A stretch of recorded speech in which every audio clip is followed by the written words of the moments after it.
Imagine a locked cabinet in a Prague library, vellum pages bound in aged leather, waiting behind glass in the quiet dark. No one has been able to read a single word of it. Not the scholars who studied it with magnifying glasses under lamplight. Not the cryptographers who devoted years to its cipher. Not the linguists who approached it as a linguistic puzzle. Not even the artificial intelligence systems of the 21st century, trained on millions of documents, capable of recognizing patterns humans cannot see. For 600 years, this book has remained sealed in meaning, its pages filled with elegant script that appears to follow the rules of language, yet yields nothing. No dictionary, no Rosetta Stone, no breakthrough, and yet it persists in our collective consciousness, drawing us toward it with the irresistible pull of an unsolved mystery. The manuscript sits now at Yale University, in the Voynich Rare Book and Manuscript Library, climate-controlled and carefully preserved. But its true power lies not in the present moment, not in glass cases or archival storage, but in the 6 centuries of reaching toward it that came before, in the hands that turned its pages, in the minds that tried to unlock it, in the persistence of something that refuses to be understood, and in humanity's refusal to stop trying. There is something deeply restful about a mystery this profound, this enduring. It asks nothing of us except curiosity. It makes no demands. It simply exists, waiting, patient in a way that very little else in our world seems to be anymore. And if you find yourself drawn to stories of lost knowledge, hidden meanings, and the small, illuminated spaces where human wonder lives, then I invite you to subscribe to this journey through the Voynich Manuscript and the entire 600-year story of 600 pages that nobody can read. Picture that locked cabinet once more, though we are moving backward now, traveling through time itself. The cabinet sits in the Villa Mondragone, a Jesuit college just outside Rome. It is the early 20th century, but the book inside it is far older than the walls that hold it. The vellum, the binding, the ink, all of it speaks of the distant past, of a world where alchemy was serious business, where the boundaries between science and magic had not yet hardened into what we now call certainty. How many hands have held this book? How many people have stood exactly where you might stand now, looking down at its impossible pages, and felt the particular frustration of being on the threshold of understanding something that will not yield? The pages themselves seem to promise meaning. They are not blank, they are filled with intention. Someone spent months, perhaps years, marking them. Someone had something to say. The script is not random scratching. It is careful. It is systematic. It moves from left to right in neat lines. It follows conventions. But what conventions? That is where the mystery begins, and where it has remained, patient and unyielding, for all these centuries. The manuscript contains approximately 240 pages, though no one is entirely certain of the exact count, because some have been lost, some are damaged, some may have been removed. What remains is bound in a soft binding, aged to a soft brown, and the vellum itself, the writing surface made from animal skin, has the particular quality of something that has been handled many, many times. There is a physical intimacy to it, the kind that comes only from centuries of curious fingers, from people who could not help but open it again and again, hoping that this time, perhaps, the answer would reveal itself. The botanical drawings are perhaps the most haunting part. There are pages filled with plants that do not exist. Not quite. They have the appearance of real plants, stems, roots, flowers, seed heads, rendered with botanical precision, with the careful attention of someone who understood how to illustrate nature. And yet they are composite creations, or perhaps inventions entirely. The illustrations are rendered in a simple ink, mostly in dark lines with occasional washes of color, pale greens, soft reds, muted yellows. Each plant seems to tell a story, but the story is one that no one has learned to read. The artist knew something. The artist was trying to communicate something. But to whom? For what purpose? These are the questions that have echoed across centuries. There are also charts in the manuscript, astronomical charts, with wheels and zodiac signs and symbols that resemble the heavens, but do not correspond to any known celestial map. There are drawings of strange bathing scenes, women in pools that seem to be filled with water, but might be something else entirely. The color suggests something more complex, more purposeful. There are botanical containers, jars with curious markings, and there are pages filled entirely with text, paragraph after paragraph of the same incomprehensible script, so densely written that it seems almost to vibrate with meaning. The text repeats certain letter combinations over and over. Patterns emerge. Statistical analysis reveals structures that resemble natural language, but the actual content, the semantic content, the meaning, remains hidden. How is it possible, one might ask, that a document could exist in such a state of perfect unreadability? How could something follow the apparent rules of language and yet remain entirely opaque? This is the paradox at the heart of the Voynich Manuscript, and it is a paradox that has fascinated and frustrated people for more than a century. Some have suggested it is a hoax. Some have suggested it is genuine, but in a language no longer spoken, a cipher created by someone who wanted to hide knowledge from the world. Some have suggested that it is not language at all, but a form of artistic expression or spiritual practice that has no linguistic content whatsoever. The truth is that no one knows, and this not knowing is part of what makes the manuscript so endlessly compelling. It exists at the intersection of many disciplines: linguistics, cryptography, history, art, psychology, even computational science. Each new generation of scholars brings new tools, new methods, new forms of analysis, and yet the manuscript remains, patiently, as mysterious as it was when it was first created, 500 or 600 years ago, in a time and place that we can only guess at. If you were to hold the Voynich manuscript in your hands right now, the first thing you would feel is its weight.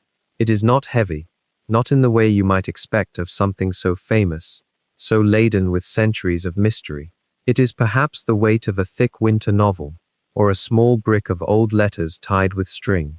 The vellum binding, worn to a soft tan by the years, would feel almost warm under your fingers, as if the parchment itself holds the temperature of all those hands that came before you, all those scholars and collectors who turned its pages with the same careful curiosity you feel now.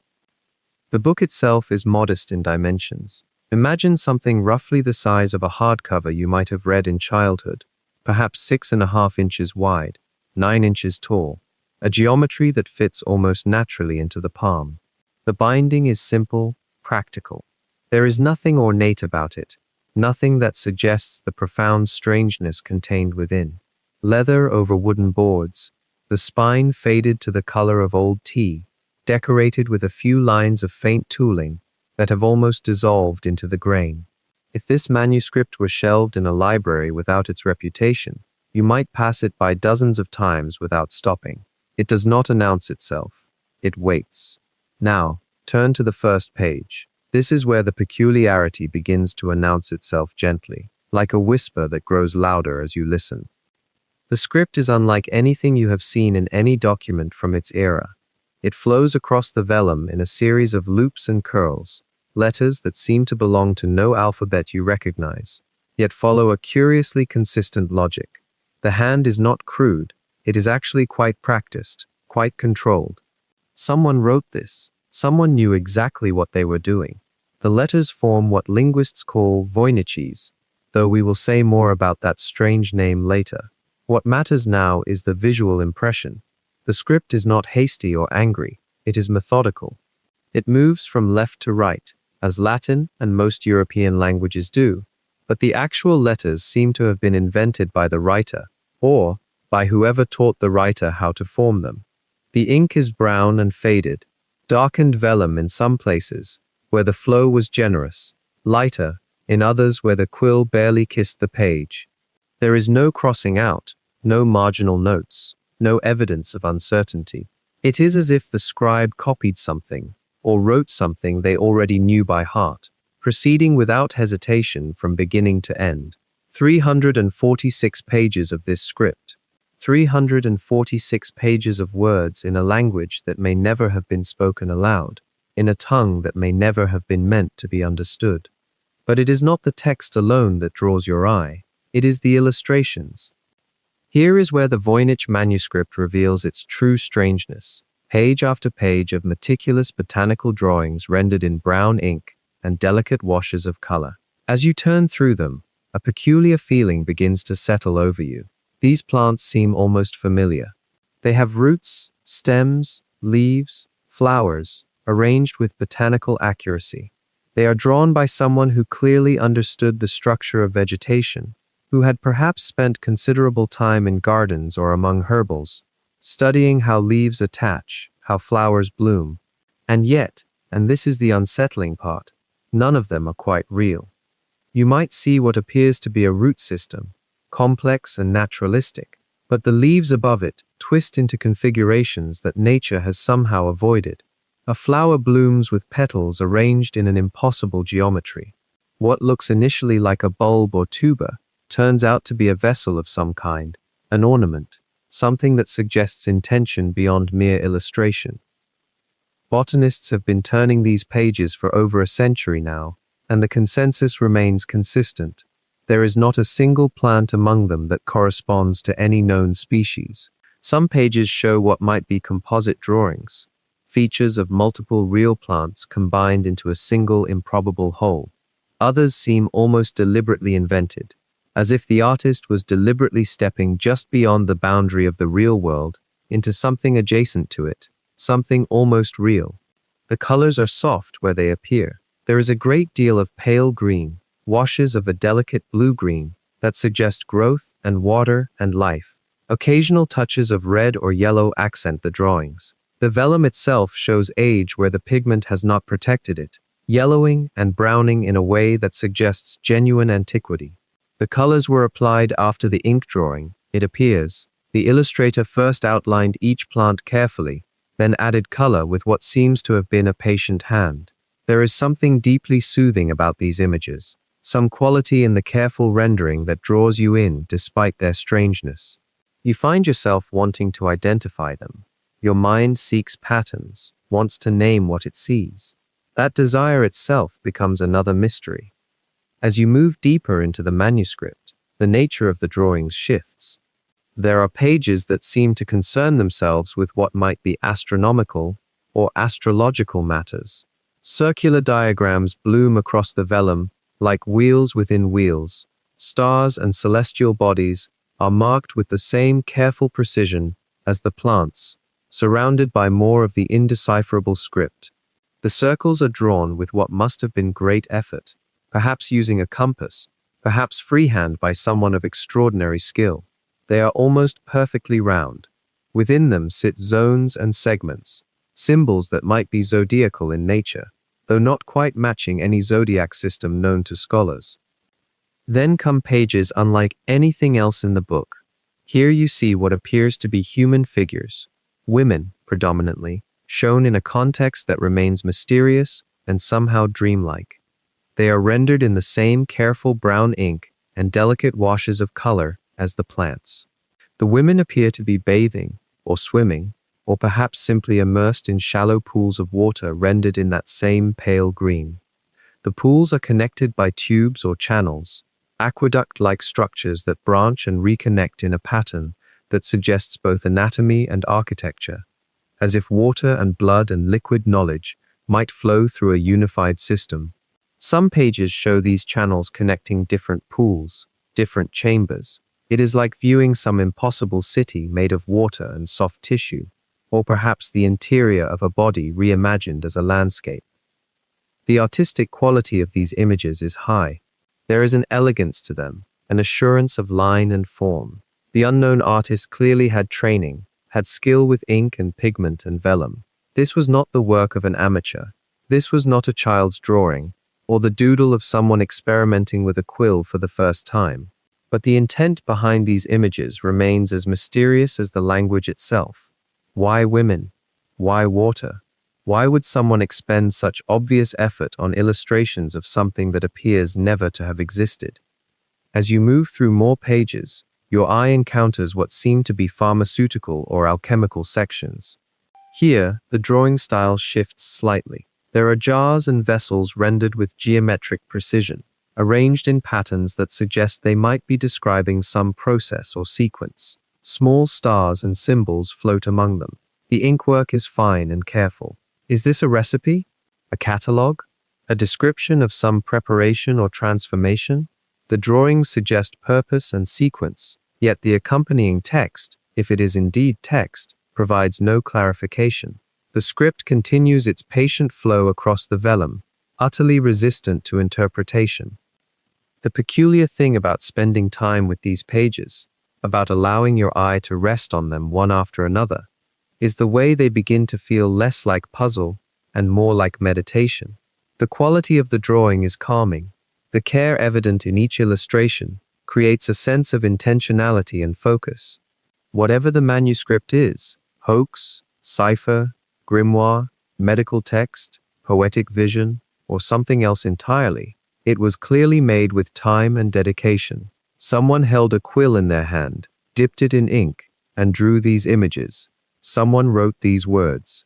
That human presence, that deliberate act of creation repeated page after page after page, becomes almost palpable as you turn through the centuries-old vellum. You begin to feel less like you are trying to solve a puzzle, and more like you are listening to someone speak in a language you almost understand. And so the manuscript dwelt in that archive for centuries, its pages turning slowly in the hands of Jesuits and scholars who could make nothing of it, until the year of 1912 arrived with a quiet knock on the door of the Villa Mondragone, not far from Rome, in the rolling Roman countryside, where the Jesuits maintained their libraries like keepers of sleeping giants. A man walked through those corridors, a man whose name would become so permanently woven into the fabric of this mystery that the manuscript itself would eventually bear his surname like a badge of ownership, though ownership, as we shall see, was only the beginning of his entanglement with the strange book. His name was Wilfrid Michael Voynich, and he was a dealer of rare books by profession and temperament, a man who had trained his eye across decades to recognize the peculiar weight of history in leather and vellum and faded ink. Born in Warsaw in 1865, Voynich had lived a life of intellectual wandering, learning languages with the fluency of someone who treated words like currency, collecting rare manuscripts and incunabula the way other men collected coins. He had escaped persecution in his native Poland, built a life in London dealing in the rarest volumes, married Ethel Lillian Boole, herself a writer and cryptographer, whose own sharp mind would prove invaluable to the puzzle that was about to consume much of their remaining years together. By 1912, Voynich was in his late 40s, a man of careful habits and meticulous taste, the sort of dealer who cultivated relationships with religious libraries and private collections across Europe, alert always to the chance discovery of something unrecognized, something whose true value had escaped previous custodians.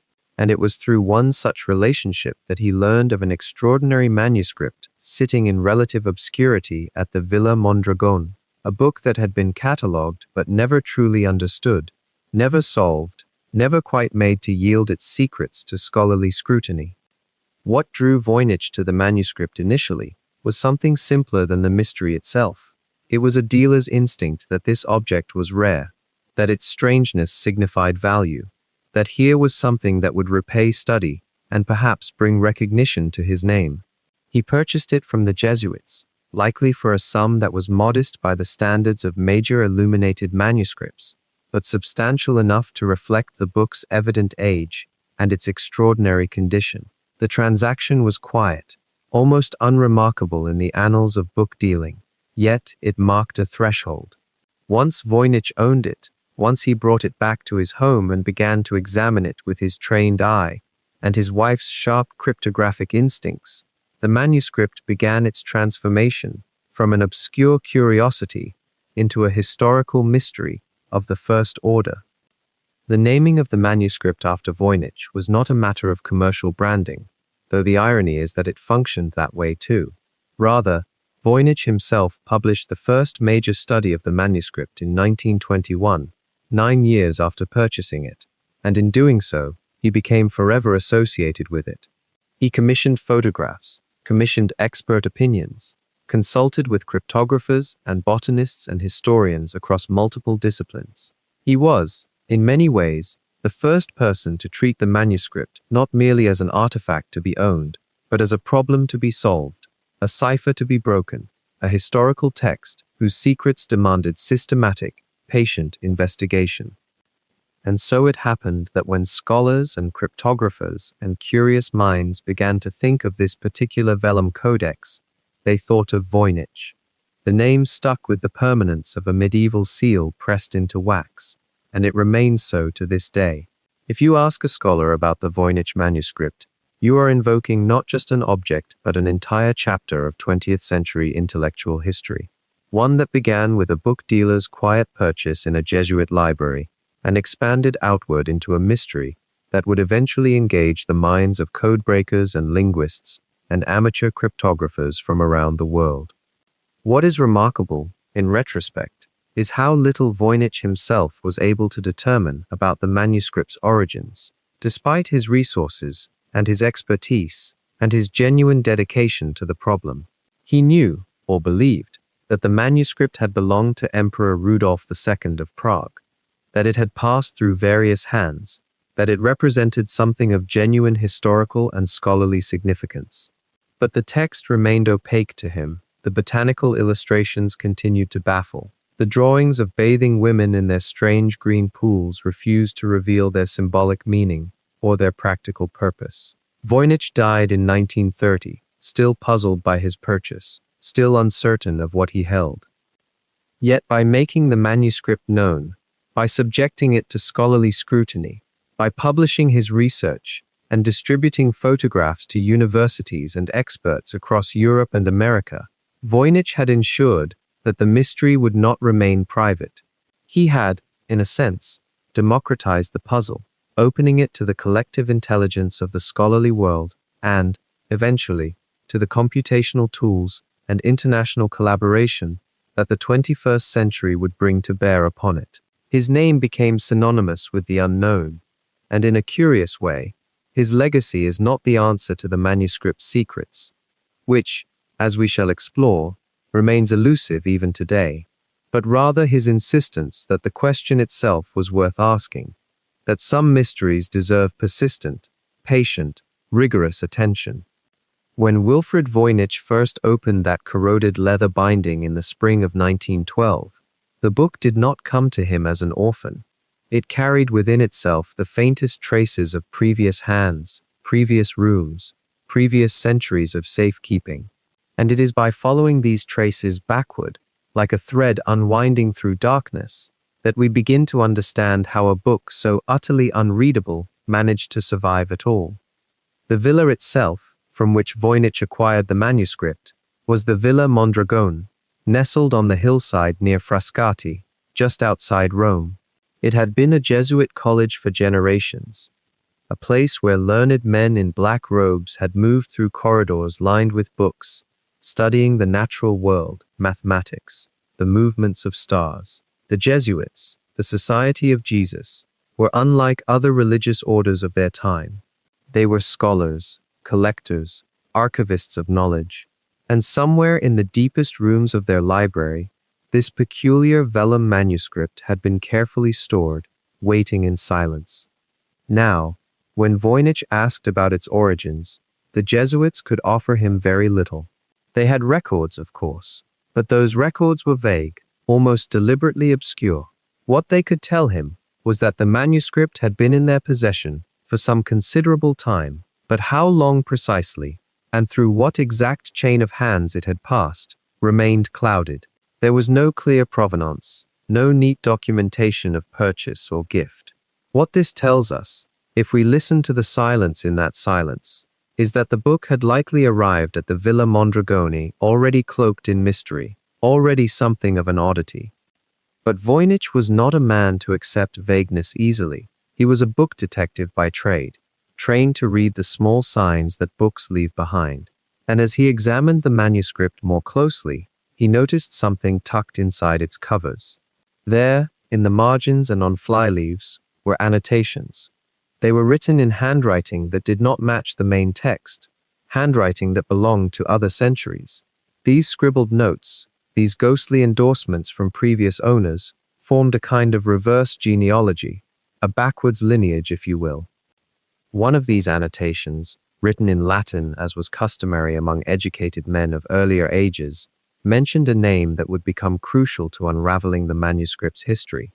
It spoke of a transaction, a sale, a passing of hands from one collection to another.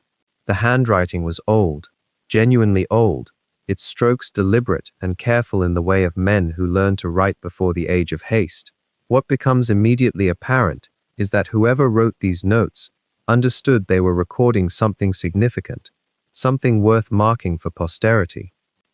Voynich, drawing on his knowledge of handwriting, ink, paper aging, and the quirks of historical documentation, traced the annotations forward in time, or rather backward, depending on how one wishes to think about the past. He found evidence suggesting that before the manuscript came to the Jesuits at Frascati, it had belonged to someone else. The layers began to accumulate, each one a question rather than an answer. Who had held this book before the Jesuits?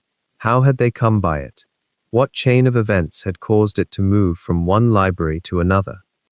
The detective work was complicated by the fact that the manuscript itself resists narrative clarity. It wants to remain mysterious, almost as if that obscurity were intentional, woven into its very fiber. Yet Voynich persisted, and in doing so, he uncovered something tantalizing. The annotations suggested a connection to the court of the Holy Roman Emperor, to Prague, to the Renaissance, to a moment in European history when alchemy and learning and the pursuit of hidden wisdom were not yet entirely separated from the pursuit of truth. There were hints, faint but persistent, that the manuscript had once been part of a royal collection, the kind of collection that an emperor might commission or purchase with extraordinary expense, believing that within its pages lay secrets of nature, formulas for transformation, knowledge that had been lost to the fall of ancient empires and might be recovered by those learned enough to seek it. But these were hints only, suggestions embedded in incomplete records and aging ink. What makes this detective work so compelling, even now, centuries later, is the way it mirrors the larger mystery of the manuscript itself. We have a book that cannot be read, and a history that cannot be fully recovered. They are like two forms of the same problem. The manuscript guards its meaning, the past guards its secrets, and yet both are not entirely silent. Both leave traces, remnants, fragmentary evidence that invites speculation, that calls forth human ingenuity and curiosity. As researchers would later investigate these same clues, cross-referencing archival records from various European libraries, interviewing custodians of old papers and aged collections, a picture began to emerge, blurry and incomplete though it might be. The manuscript seemed to have traveled, in its long life, across different empires and different ideologies. It had survived wars, relocations, the shifting borders of European kingdoms. Each transition left a mark, a record, sometimes explicit, sometimes merely implied in the gaps between what we know. The paper trail, as those who study such things like to call it, is never perfectly neat. Books do not move through history the way people do. They are bought and sold, stolen and recovered, abandoned and rediscovered. The Voynich manuscript seems to have experienced all of these transitions, in one form or another.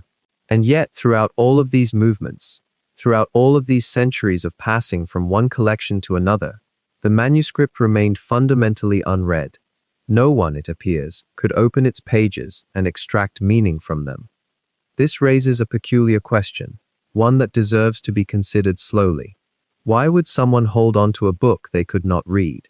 Why would an emperor, a king, a scholar, a priest, keep a manuscript whose every page is incomprehensible, whose entire content defies interpretation? There are several possible answers, each one illuminating a different aspect of human nature and human desire. One possibility is that the very unreadability of the manuscript was its greatest attraction.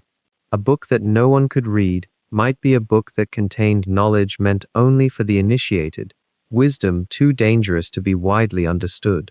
Or it might simply be that the manuscript was valued as an object, a curiosity, a prized possession whose worth lay not in its meaning, but in its rarity and strangeness. The annotations tucked within its cover, therefore, become a kind of dialogue across centuries, a conversation between previous owners all addressing the same perplexing question. Each one seemed to be saying, in their own way, "This is an important object. I do not understand it, but I will keep it safe. I will pass it on. Perhaps someone in the future will decipher what I cannot." And in doing so, they ensured that the manuscript survived to reach us. In the 21st century, still mysterious, still unread, still asking its silent questions. When Voynich completed his investigation of that particular thread of the manuscript's history, what emerged was a preliminary map, not a clear one, mind you. The map had gaps. It had places marked with question marks and uncertainty, but it suggested that the manuscript had been in Prague, at the court of Rudolf II, centuries before the Jesuits ever possessed it.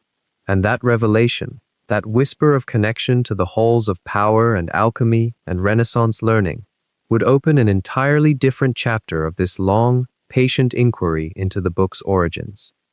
The paper trail inside the manuscript's cover grows warmer now, bringing us backward through time and inward toward a place of profound, fevered collecting. Europe in the late 1600s was a continent of rigid certainties, yet somewhere within it existed a man whose mind seemed to hunger for everything that lay at the edges of certainty itself.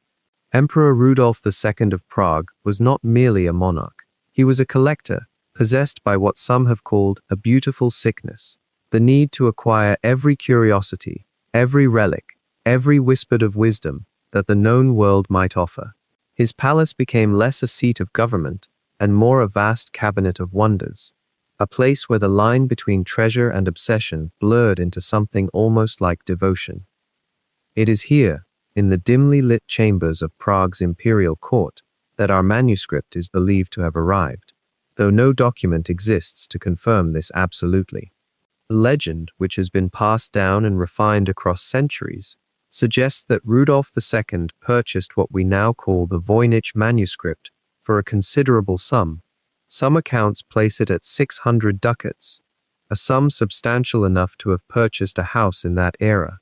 Whether this transaction was real, or whether it has become embellished by the mists of time, remains one of those questions that historians approach with careful language, with words like supposedly and according to tradition. Yet the image itself has proven impossible to dislodge from our understanding of the manuscript's journey.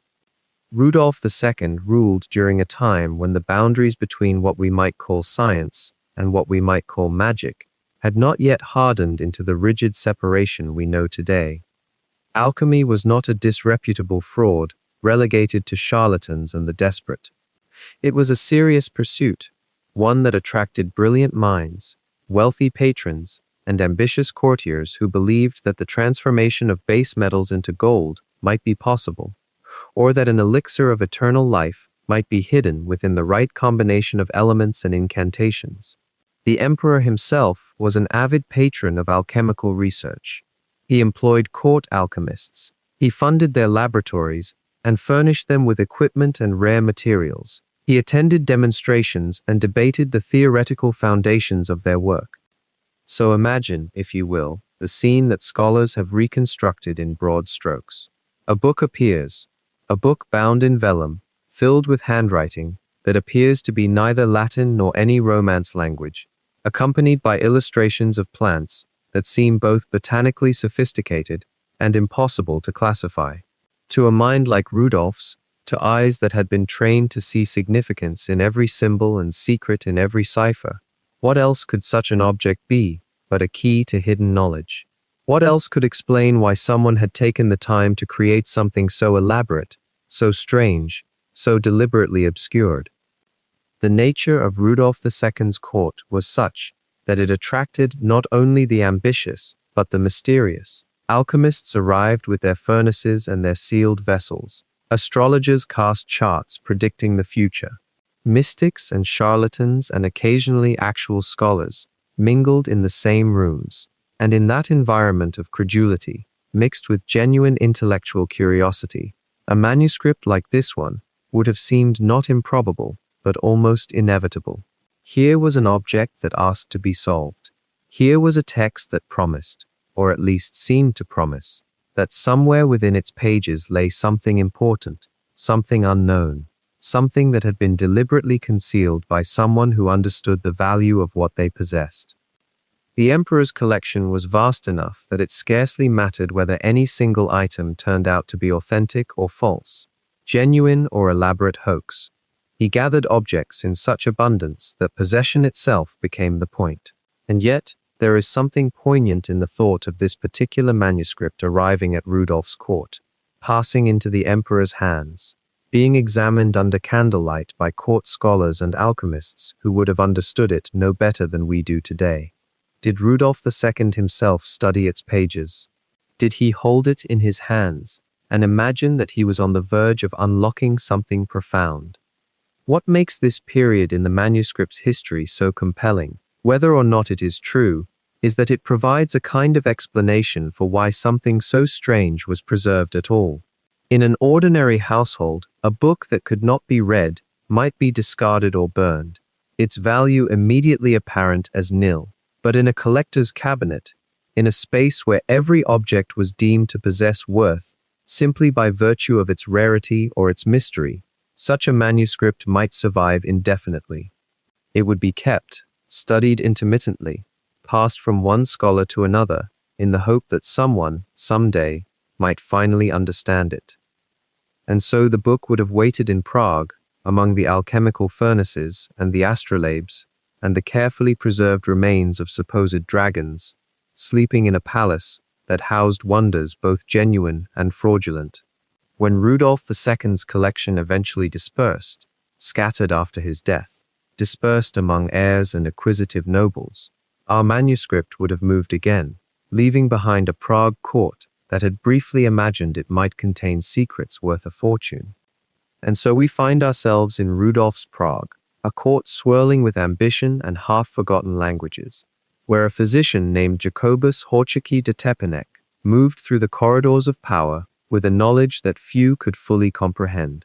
He was, by all accounts, a man of profound learning, a botanist, an alchemist, a herbalist who understood the properties of plants in ways that married practical medicine with something far more esoteric. The emperor's court required such men. Rudolph collected them as he collected everything else: rarities, mysteries, knowledge itself, hoarded in cabinets and libraries, and the careful keeping of trusted advisors. Horchy, as he was known in the Prague circles, occupied a peculiar position of trust.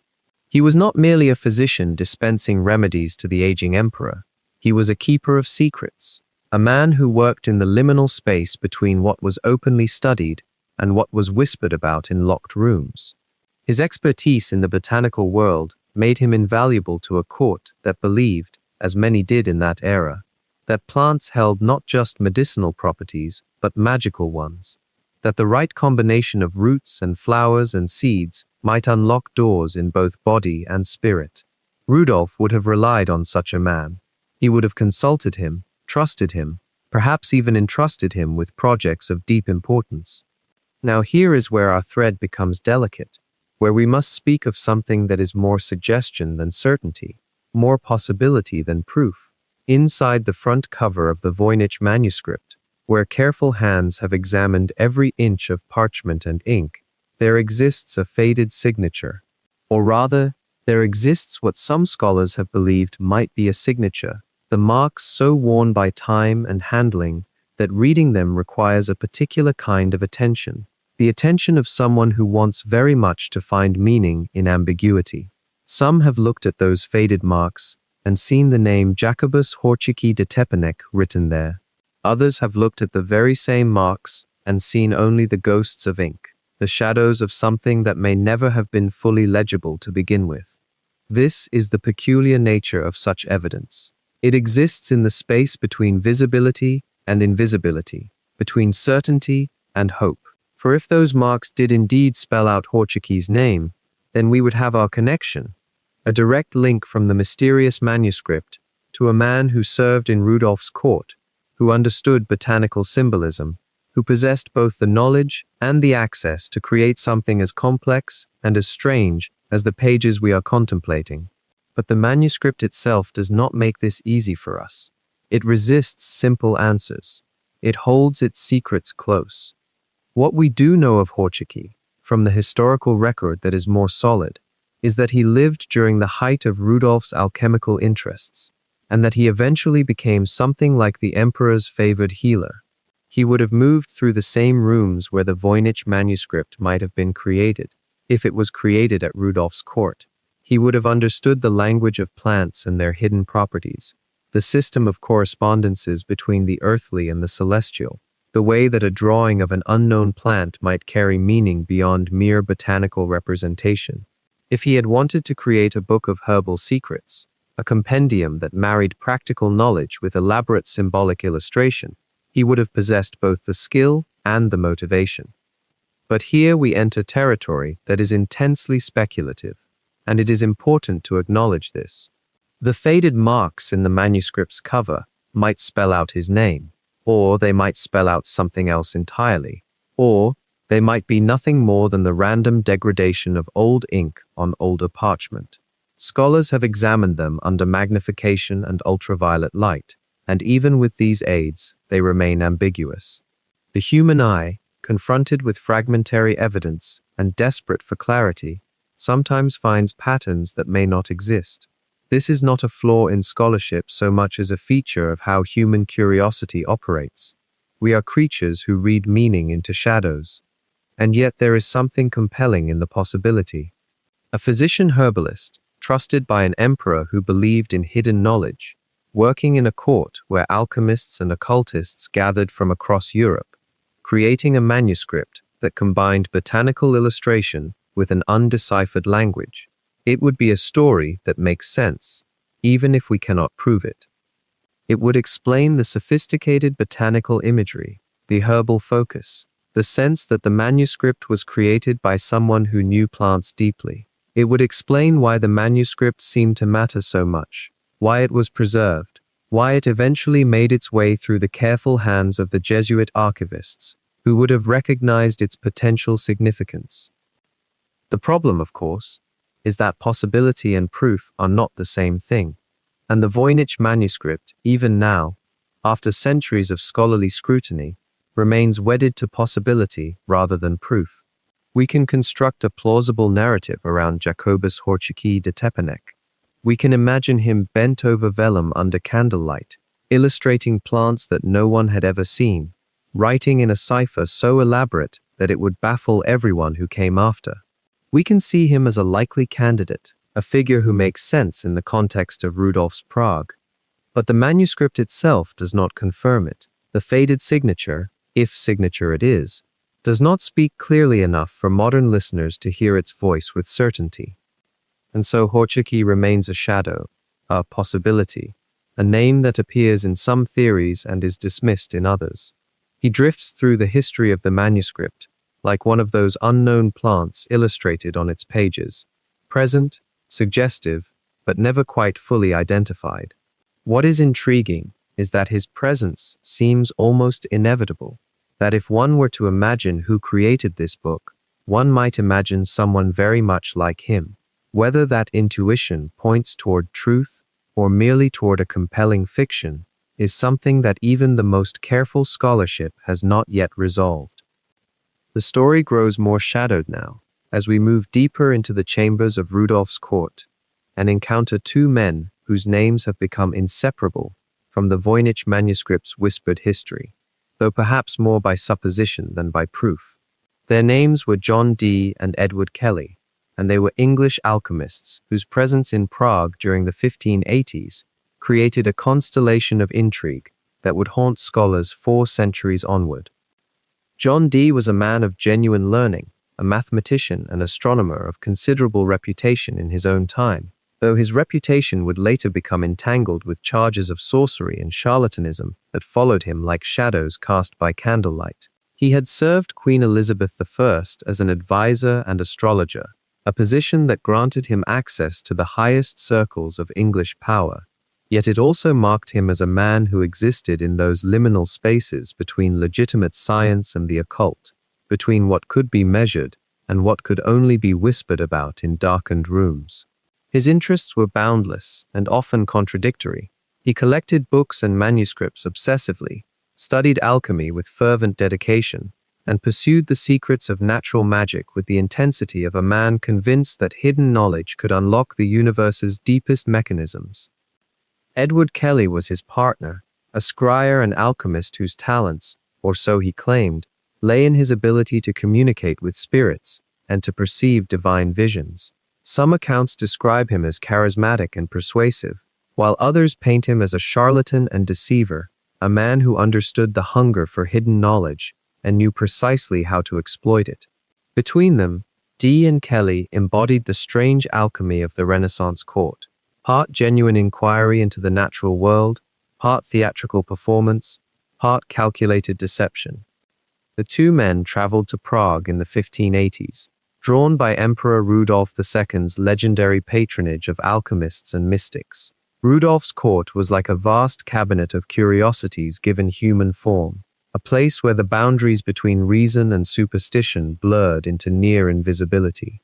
It was here, in this atmosphere of intense belief and desperate searching, that Dee and Kelly spent years, pursuing what they insisted were genuine alchemical breakthroughs, while conducting elaborate experiments and ceremonies that the more skeptical observers of their time regarded with considerable doubt.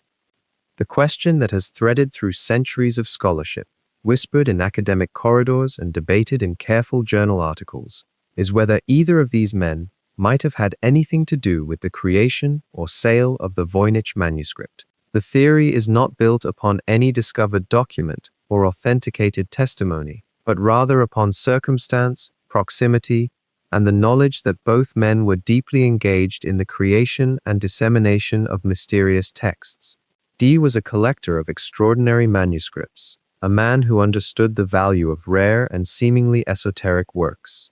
Kelly, meanwhile, was something of a performer, a man capable of producing elaborate documents and mystical systems that could convince believers that they had glimpsed something genuinely transcendent. Some theorists have suggested that perhaps Dee and Kelly, finding themselves in need of funds or seeking to enhance their reputations within Rudolf's court, might have fabricated the Voynich Manuscript as an elaborate hoax, a book so strange, so utterly incomprehensible, that it would seem to possess genuine esoteric power.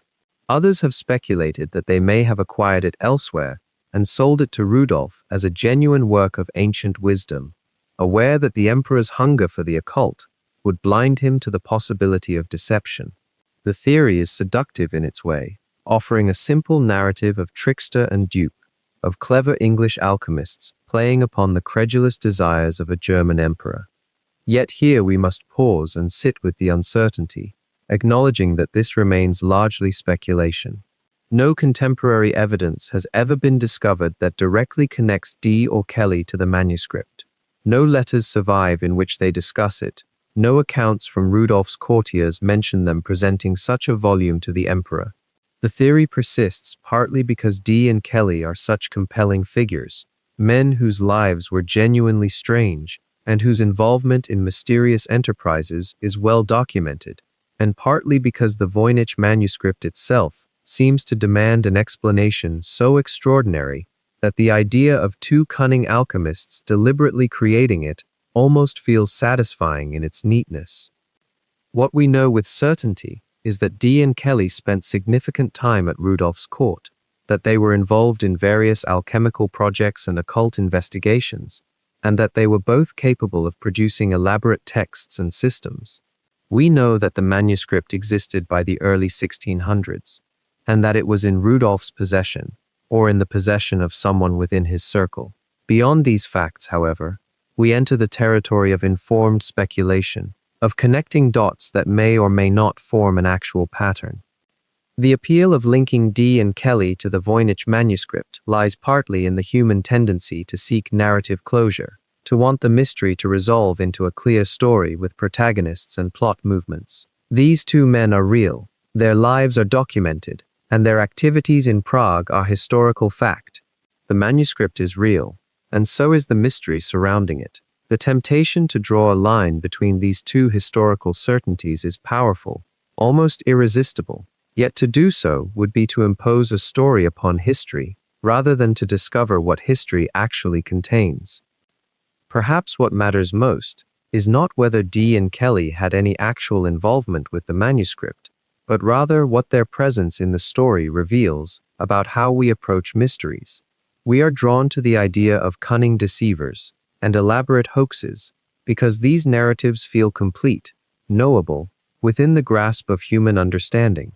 A manuscript created by unknown hands for unknown purposes remains uncomfortable in its refusal to resolve, while a manuscript deliberately created as a hoax by clever men feels like a mystery that has been solved, even if the evidence for that solution remains frustratingly absent. The legend endures, softening around the edges with each retelling, becoming less a historical claim and more a story we tell ourselves about what might have happened in those shadowed chambers of Rudolph's Prague. Whether Dee and Kelly were involved with the manuscript or not, their presence in the city during those years serves as a reminder that the Voynich Manuscript emerged from a world of genuine intellectual ferment, a time when the boundaries between science and magic were not yet firmly drawn, and when a sufficiently strange and inexplicable book might seem to offer a gateway to mysteries beyond ordinary comprehension. And yet, for all the myth-making and legend, for all the centuries of stories layered atop this curious book, there exists something rather beautiful in the way science arrived to ground the mystery in something firm and knowable. The vellum itself, that ancient animal skin upon which the words and drawings rest, held within its molecular structure a kind of clock, ticking backward through the centuries, waiting for someone to read it properly. In 2009, researchers from the University of Arizona made a decision that would reshape the entire conversation around the Voynich Manuscript. They approached the document's custodians at Yale's Beinecke Library with a proposition to extract a minuscule sample of the vellum and submit it to radiocarbon dating analysis. It was a delicate request. To perform the test required taking something irreplaceable and destroying a small portion of it. But the question was pressing enough, and the promise of clarity significant enough, that permission was granted. The sample was prepared with immense care. From the back of the manuscript, where the damage was already present and visible, a tiny piece of vellum was removed, barely larger than a grain of rice, almost imperceptible to the naked eye. This fragment, this whisper of the original animal, contained within it the isotopic signature of its own creation. Carbon-14, that unstable isotope that begins its slow decay the moment an animal ceases to live, had been ticking away in this piece of skin for more than half a millennium. When the analysis returned from the laboratory, the results carried a weight that myth could not argue with. The vellum itself dated confidently to somewhere between the years 1390 and 1450, not the 1400s in some vague poetic sense, but pinned now to an actual window in time, rendered in the language of science with margins of error and confidence intervals. The ancient animal skin upon which these strange words were written had been prepared in the Renaissance.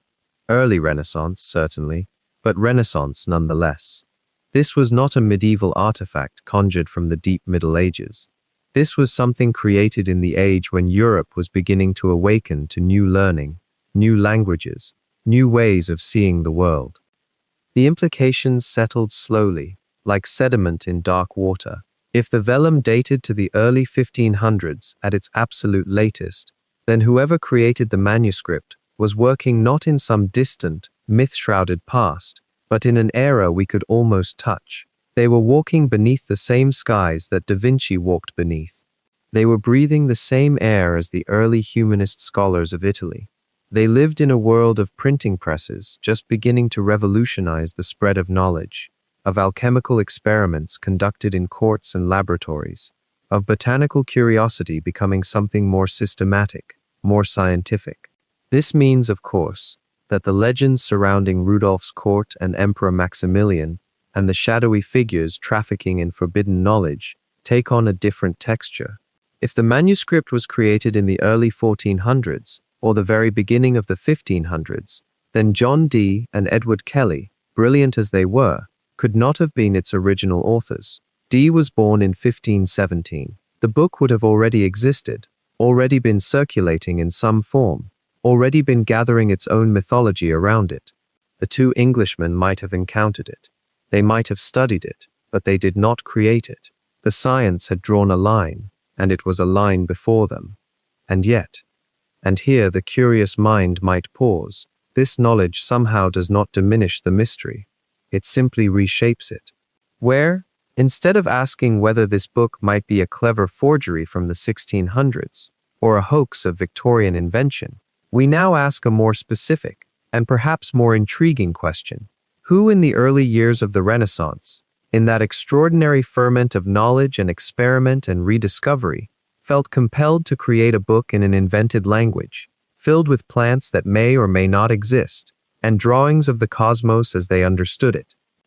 The radiocarbon dating has done something rather remarkable. It has taken the Voynich Manuscript out of the realm of pure speculation and placed it firmly in history. And in doing so, it has somehow made the mystery even deeper. Because now we know this is not a phantom, not a later fabrication spun from imagination and deception.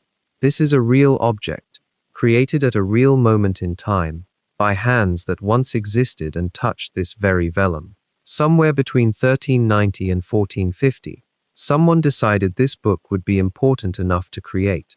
And we still do not know why. We still cannot read what they took such care to write.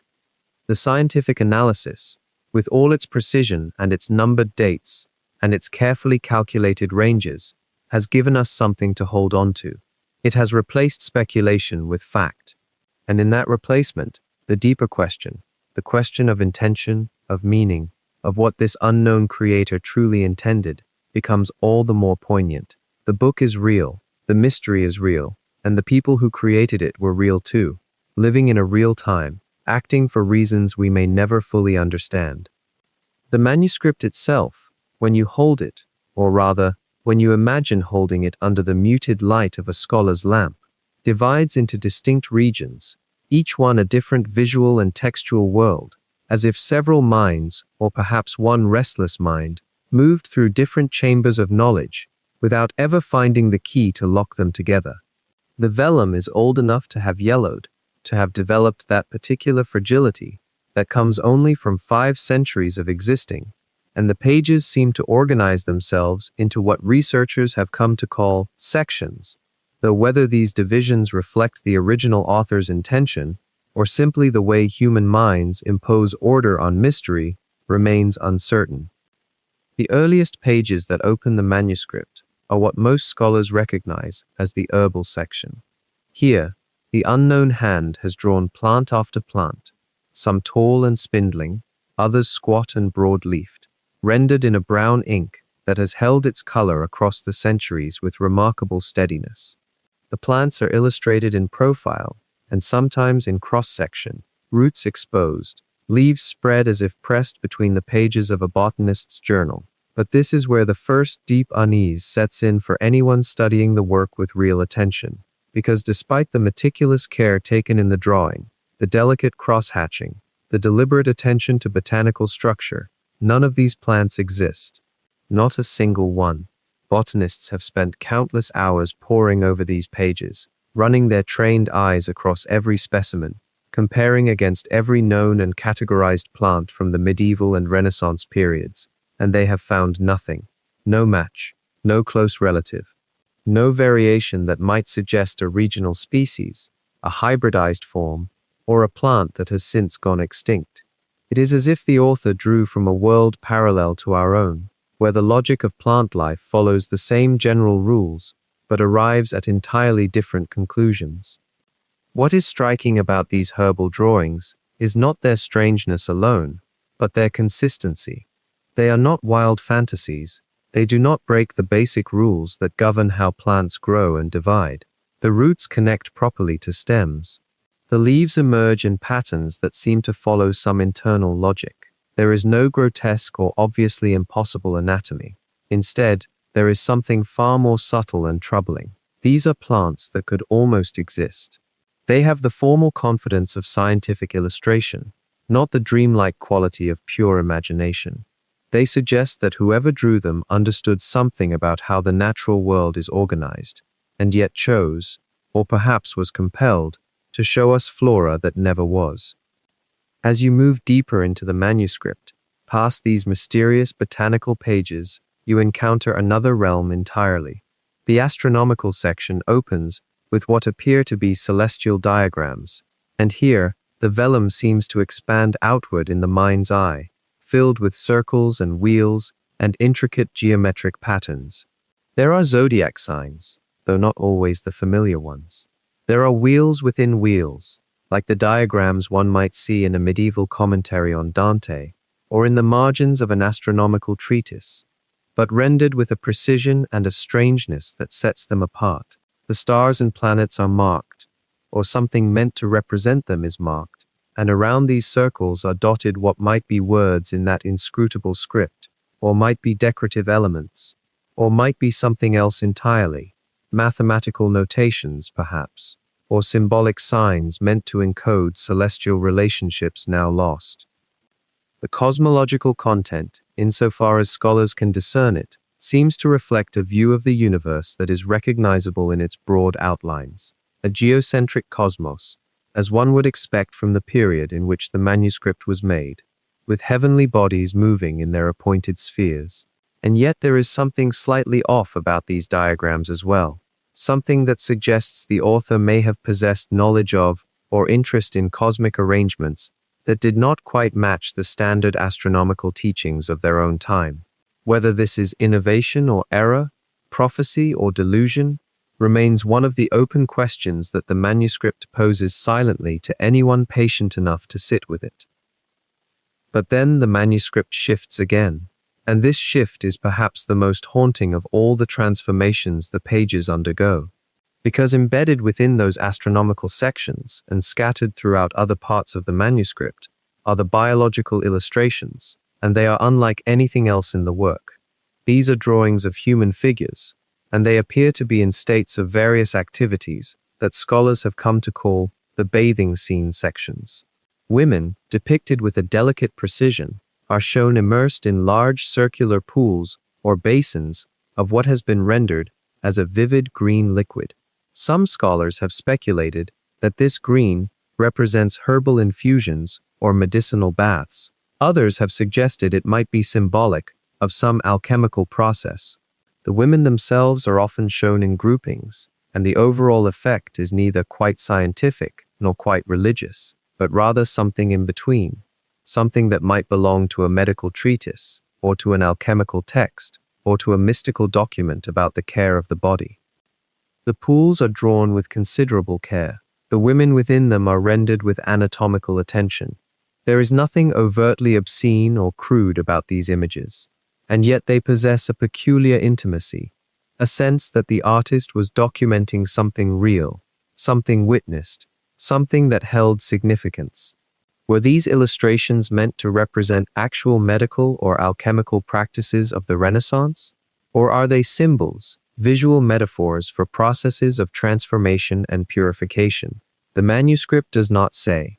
The dense script that surrounds some of these illustrations offers no help, offering only its incomprehensible succession of letters. Within the biological section as well are what appear to be internal organs, or perhaps cosmic structures, rendered as organic forms, branching vessels, flowing systems, chambers within chambers. Some pages show what might be the human circulatory system, others display structures that are less obviously anatomical, more abstractly biological.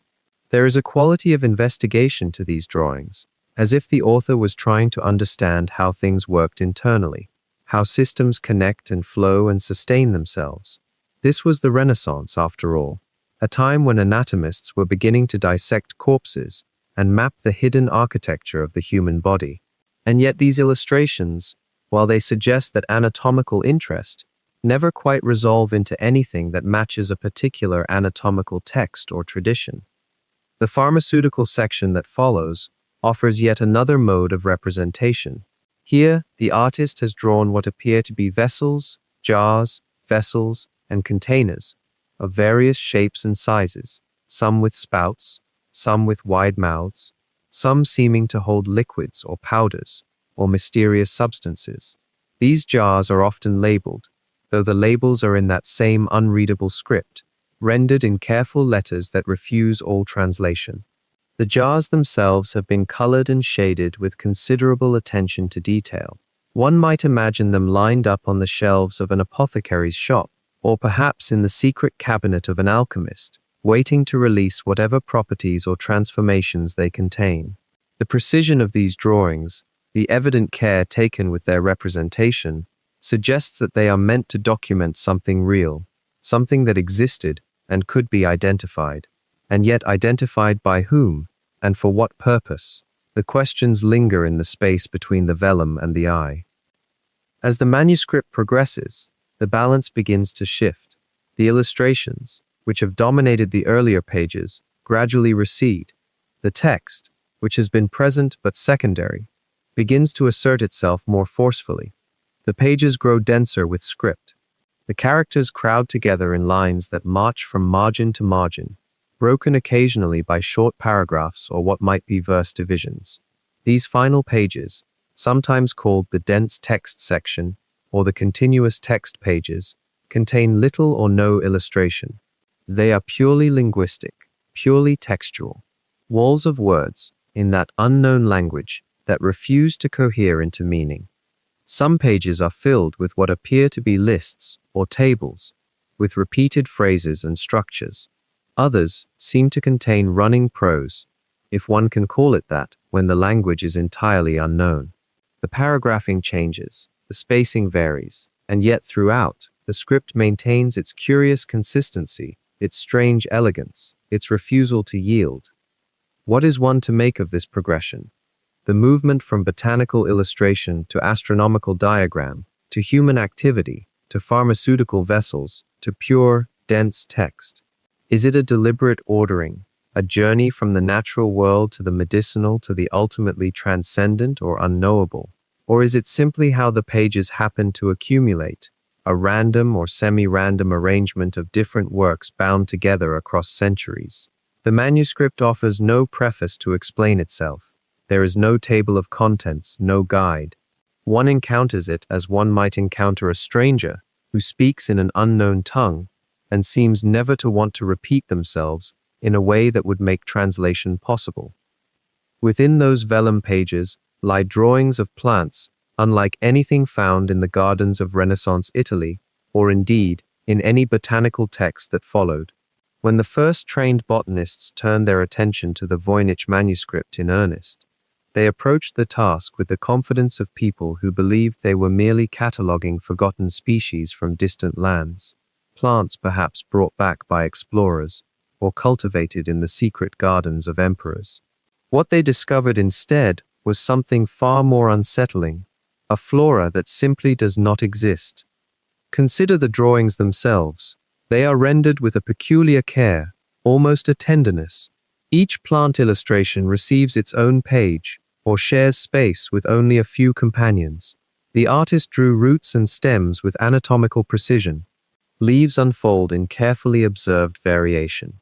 Flowers bloom with recognizable parts, petals, stamens, centers that follow botanical logic.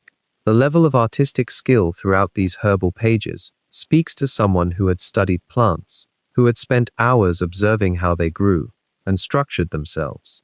And yet, the peculiarity emerges slowly at first. Here is a flower with tubular petals that cluster in a way no real flower does, their geometry suggesting something invented rather than copied from nature. There, a stem curves in an anatomically impossible angle, as though the plant itself obeyed different physical laws than the ones governing our world.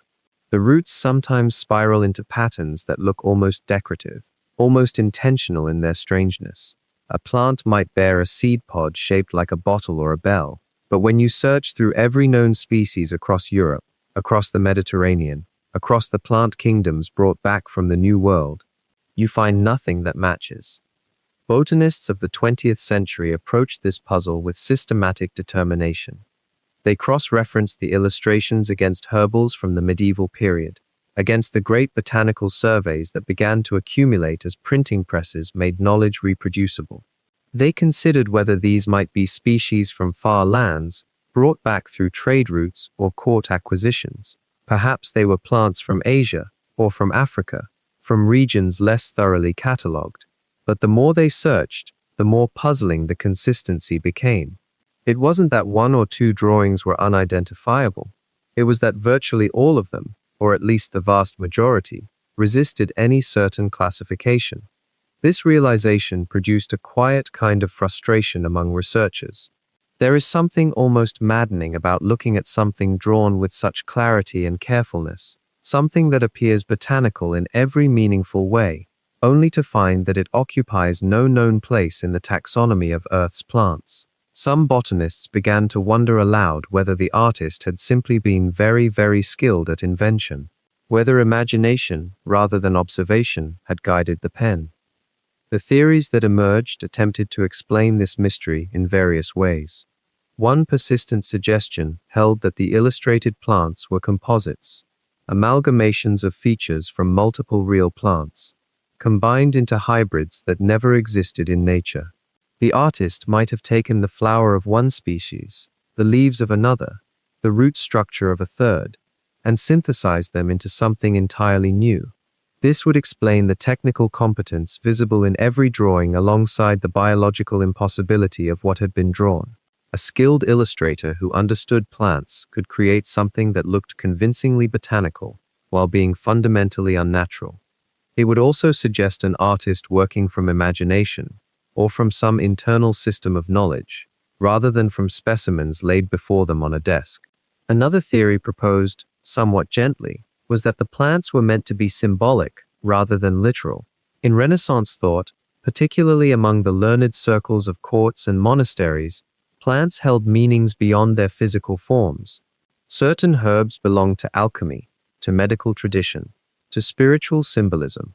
What if the author of the Voynich Manuscript had created a visual language in which each plant illustration represented an idea or a concept rather than a species?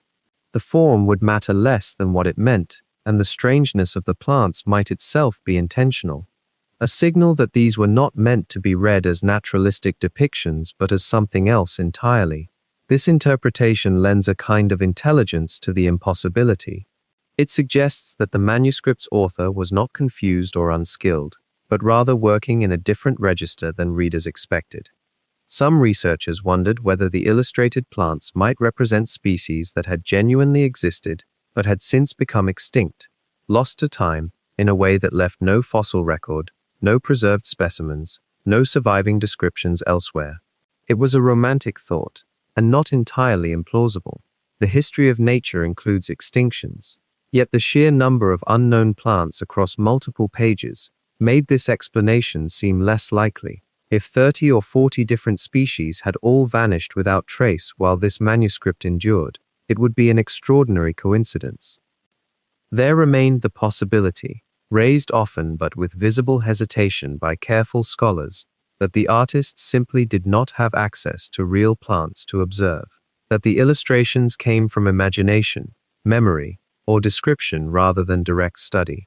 In a world before photography, before standardized botanical images, if you wanted to draw a plant you had never actually seen, you could.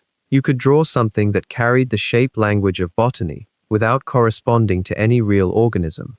The person viewing such a drawing might be convinced of its reality simply because the drawing itself was so competent, so assured. The skill convinced the eye to believe in the botanical reality of what the hand had created. What strikes many who have spent time with these pages is a kind of poignancy in the isolation of each drawing. Each plant appears alone, or with only a few companions, not embedded in the context of a field or a garden where you might expect to see multiple species growing together. There is something dreamlike about this presentation.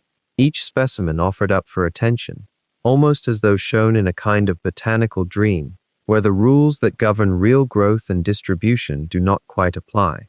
The plants seem to exist in a space somewhat removed from ordinary nature, not quite in the world, and not quite outside it.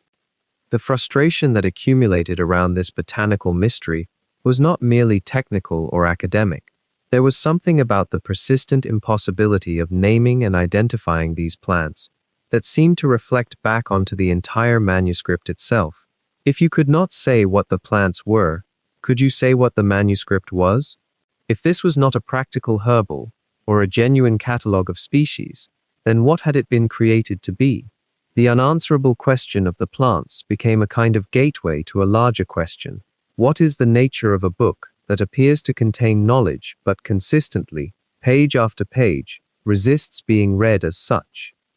As we turn the pages deeper into the manuscript's chambers, we encounter something that speaks to a different hunger altogether. Amid the botanical gardens and the bathing figures, there lie circles within circles, wheels that seem to map the heavens themselves, yet map them in ways that feel distinctly askew from what we recognize as the firmament above. These are the astrological and cosmological diagrams, and they form perhaps the most unsettling mirror of the unknown author's mind. The zodiacal wheels appear throughout the Voynich Manuscript, with a frequency and peculiarity that has long fascinated those who've studied its pages. But here is the puzzle that keeps researchers awake. While the basic structure follows the familiar wheel that astrologers and astronomers of the medieval and Renaissance periods understood, 12 sections arrayed in a circle, marked with symbols and notes. The labels, the designations, the very names given to these celestial houses refuse easy translation or recognition. The symbols themselves sometimes resemble the zodiacal glyphs we know, those shorthand notations for Aries and Taurus, Gemini and the rest. Yet they are altered. Corrupted might be too strong a word. Transformed is perhaps closer to what seems to have occurred. Consider for a moment what this means. An author learned enough in mathematics and sacred geometry to construct proper wheels. An author understood the concentric nature of the medieval cosmos as it was imagined, the nested spheres of crystalline matter through which the planets moved in their orderly dances. And yet this same author chose, or was compelled, to relabel these wheels with designations that belong to no surviving astronomical or astrological tradition that historians have yet located. It is as though someone sat down to speak the language of the stars, but in a dialect that has no known speakers left alive. Some of the wheels contain what appear to be zodiacal months marked off in sections, suggesting a calendar of sorts. But the proportions are unusual. The divisions are unequal in ways that suggest either a deliberate mathematical or astronomical system that was lost, or perhaps, and here we venture into speculation, but gentle speculation, a system that was never meant to correspond to earthly timekeeping at all. The symbols scattered throughout these wheels sometimes bear faint resemblance to planetary glyphs, those ancient shorthand marks for Venus and Mercury, Mars and Jupiter. But they have been adjusted, elaborated, given additional flourishes that obscure their essential meaning. What begins to emerge from these diagrams is a portrait of a worldview, hazy though it remains. The author was fluent in the celestial mythology and mathematics of his or her time. The author understood the Ptolemaic model of the universe, the idea that the earth sat at the center and the heavens wheeled around it in perfect, predictable motion. This was not knowledge available to the illiterate or the casual observer. This was learning reserved for scholars, for court advisors, for those who moved in circles where mathematics and philosophy intertwined.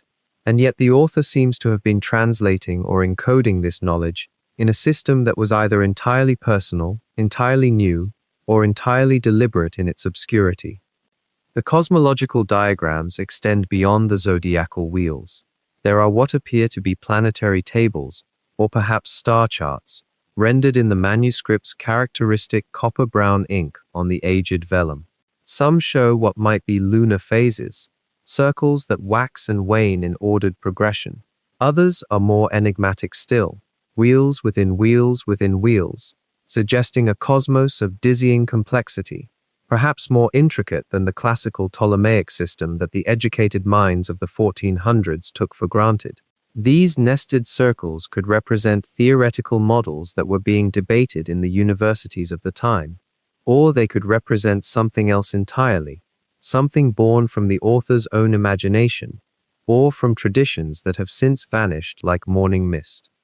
One is left to wonder, what did this author believe about the nature of the heavens? Did they accept the orthodox Christian cosmology taught by the Church, wherein the spheres were arranged in divinely ordained harmony?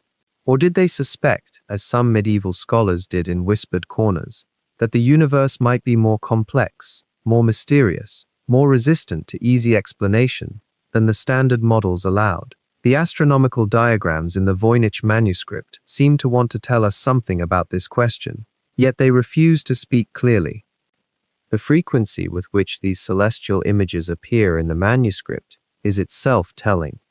Unlike a typical herbal or medical text of the period, which might contain a diagram or two of astral influence on human temperament or disease, the Voynich keeps returning to the heavens again and again, page after page devoted to wheels and stars and cosmic arrangements. This suggests that astronomy, or astrology, was not merely decorative to the author's purpose, but central. Perhaps this was a text meant to be a guide to understanding the cosmos. Perhaps it was meant to be a personal meditation on the author's place within the great turning of the spheres. The relationship between the human figures and these cosmic diagrams is worth pausing over. In some of the stranger pages, the bathing women appear in connection with zodiacal or astronomical imagery. Are they positioned according to astrological correlations? Are they being shown as microcosms of the greater cosmos, the old Hermetic principle that as above, so below, writ into human flesh? The connection is suggestive, but never quite explicit, never quite clear enough to nail down with confidence. And here we arrive at a deeper truth about these diagrams. They suggest an author operating from within a very specific intellectual tradition, fluent in its symbols and assumptions, yet somehow uninterested in, or perhaps unable to, communicate those symbols in ways that would have been transparent to his or her contemporaries.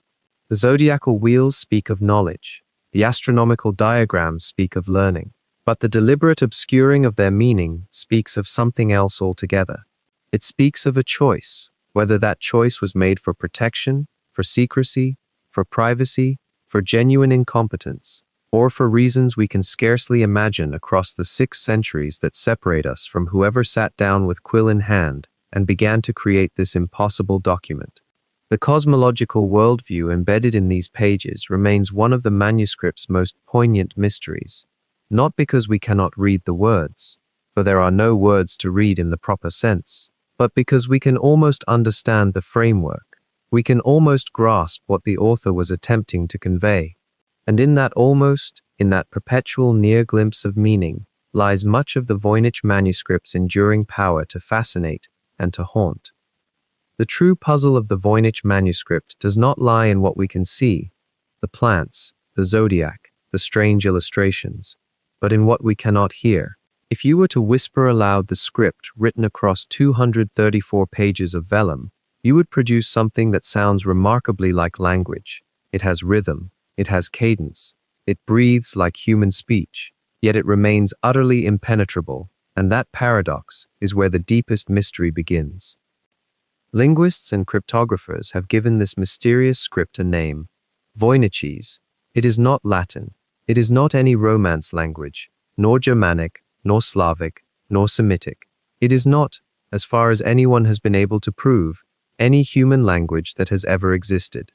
And yet when you examine its statistical properties, the frequency of letter combinations, the way certain symbols cluster and repeat, the distribution of what look like words across the page, it behaves exactly as a natural language should. This is perhaps the cruelest gift the manuscript offers.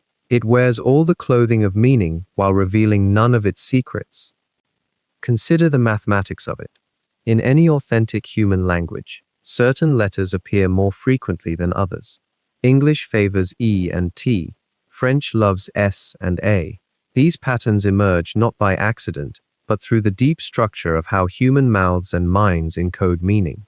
When cryptanalysts first examined the Voynich text closely, they discovered that its symbols displayed precisely this kind of distribution. The most common signs appeared with a frequency that matched what you would expect from a real language. The less common ones thinned out in the lower ranges.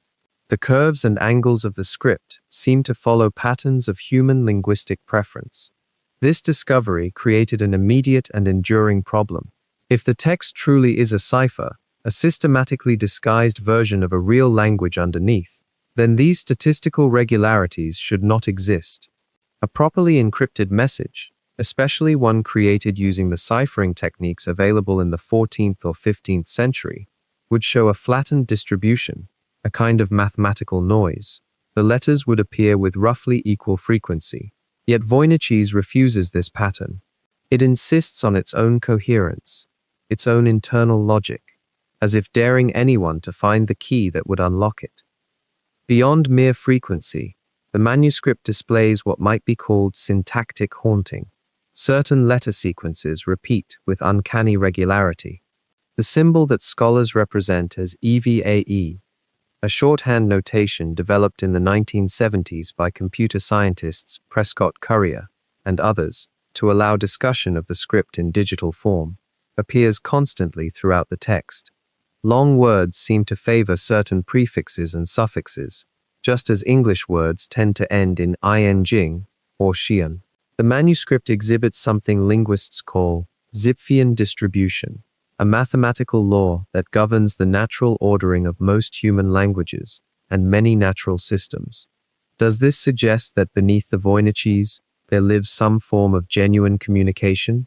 Or is it evidence of something far more uncanny, a forgery so sophisticated that its creator, centuries before the age of computers, somehow intuited how to build statistical patterns that would not be scientifically identified as meaningful until the 1970s.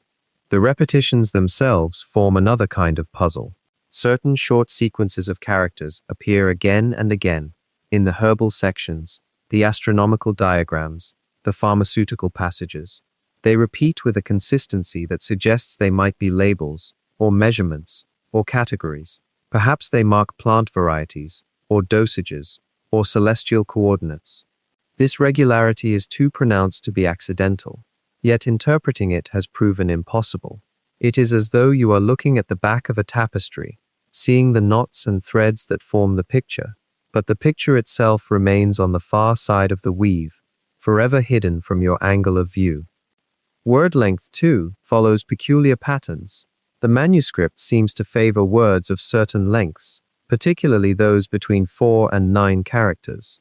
This preference matches what we see in many real languages. Words cluster, some stand alone, others appear to combine into longer phrases.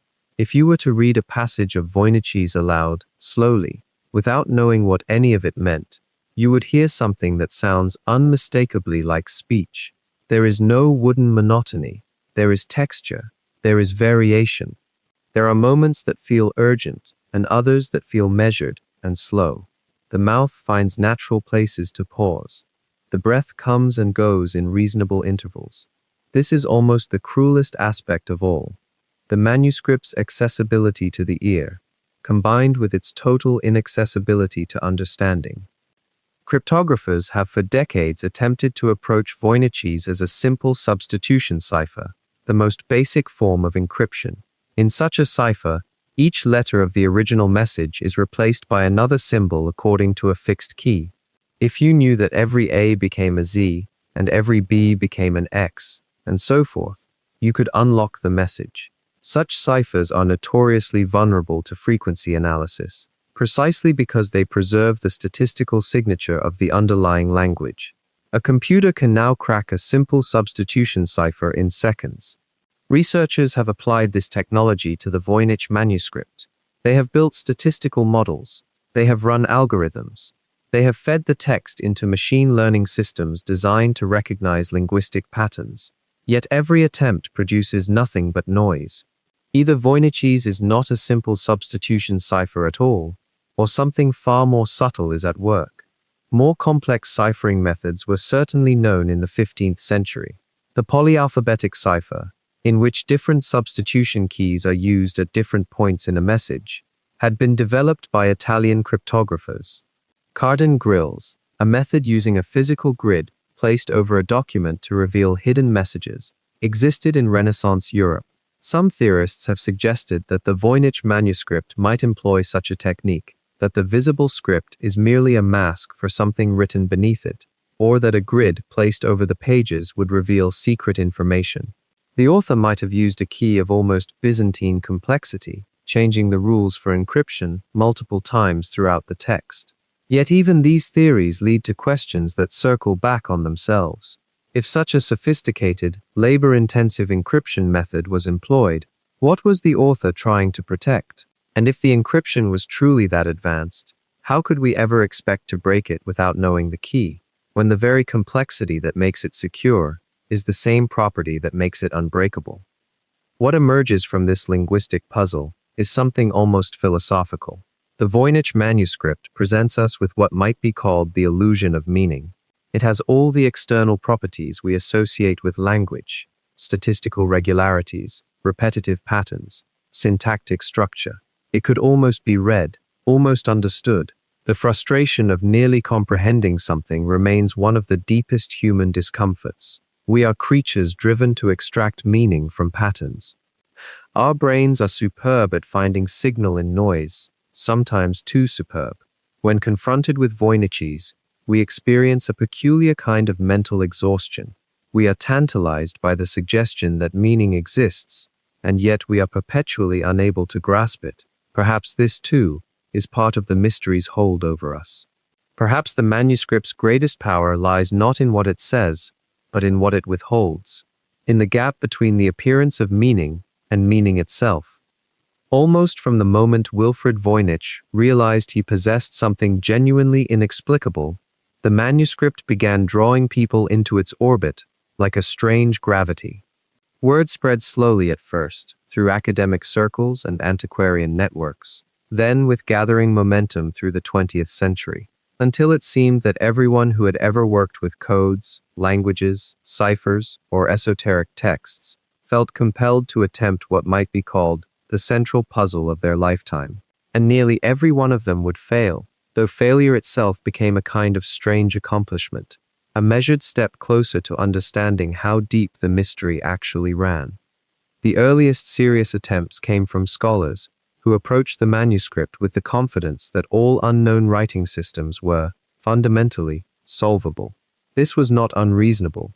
By the early 20th century, Champollion's decryption of the Rosetta Stone had shown that even languages dead for millennia could be resurrected if you had the right key, the right insight, the right moment of recognition. Certainly something written in a language no one had heard of, but written nonetheless with apparent intentionality and order, could yield to patient analysis. And so they began. Linguists and cryptographers who had never met the manuscript would request photocopies or detailed descriptions, and they would sit with pencil and paper in their studies, looking for patterns, for repeated letter combinations, for the mathematical signatures that all human language carries like a fingerprint. William Romain Newbold, a philosophy professor at the University of Pennsylvania, became among the first to gain a kind of scholarly attention for his work on the Voynich. In the 1920s, he spent years studying the manuscript in person, and he became convinced that he had found a mechanism of encryption embedded in the very strokes of the letters themselves. Newbold proposed that tiny abbreviations and flourishes within individual characters contained hidden information, and that by carefully measuring these micro-details and translating them, one could recover an underlying Latin text. The prospect seemed thrilling. He announced that he had found pharmaceutical instructions, chemical formulas, astronomical observations. For a moment, it seemed the mystery might actually be yielding. But other scholars, examining his methods more rigorously, began to find troubling inconsistencies. His measurements were subjective. The hidden messages he found seemed to depend heavily on what he already expected to find. The consensus, though delivered gently as these academic corrections tend to be, was that Newbold had fallen victim to a kind of pattern-seeking that all human minds are susceptible to, seeing order because we desperately want order to be there. And yet that desire did not diminish. If anything, The 20th century's growing sophistication in cryptography and code-breaking only intensified the belief that the Voynich Manuscript must eventually yield. During the Second World War, when William Friedman and his team at the U.S. Army's Signal Intelligence Service were breaking codes that had seemed impenetrable, the natural thought arose, if we can decrypt Nazi machine ciphers, why not this medieval puzzle? Friedman was perhaps the greatest codebreaker of his era, a man whose intellectual apparatus had been honed on real military intelligence, on codes that genuinely concealed information of life and death importance. He brought this formidable skill to bear on the Voynich in the years after the war, analyzing the frequency of letters, the distribution of consonant clusters, the patterns of repetition that characterize any genuine language. What Friedman and his team found was both encouraging and deeply troubling. The text did appear to contain genuine statistical properties, consistent with real language. It was not random. It was not gibberish. The frequency of certain letter combinations suggested an underlying structure, a grammar of some kind. And yet when they tried every conventional decryption method available to them, nothing worked. No amount of mathematical manipulation produced meaningful words in any known language. No simple substitution cipher, no transposition method, no polyalphabetic system produced anything but nonsense. What if, Friedman began to wonder, this was not a standard cipher at all, but something far stranger? What if the entire writing system itself was invented, or borrowed from no language that currently existed in the historical record? This thought opened a new category of possibility, and with it, a new frustration. Because if the Voynich manuscript was not an encrypted version of a real language, but rather an entirely constructed linguistic system, then the normal tools of cryptanalysis became nearly useless. You could not recover what had never been encoded. You could not find the original message when there might never have been a conventional message to begin with. How does one decode something that was never encoded? How does one translate what might not be a language at all?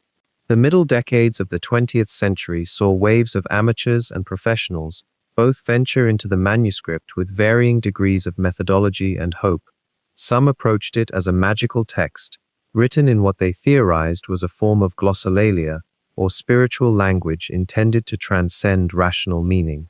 Others became convinced it was a hoax, a deliberately constructed meaningless text, designed to confound, perhaps created as a joke, or a test of human credulity itself.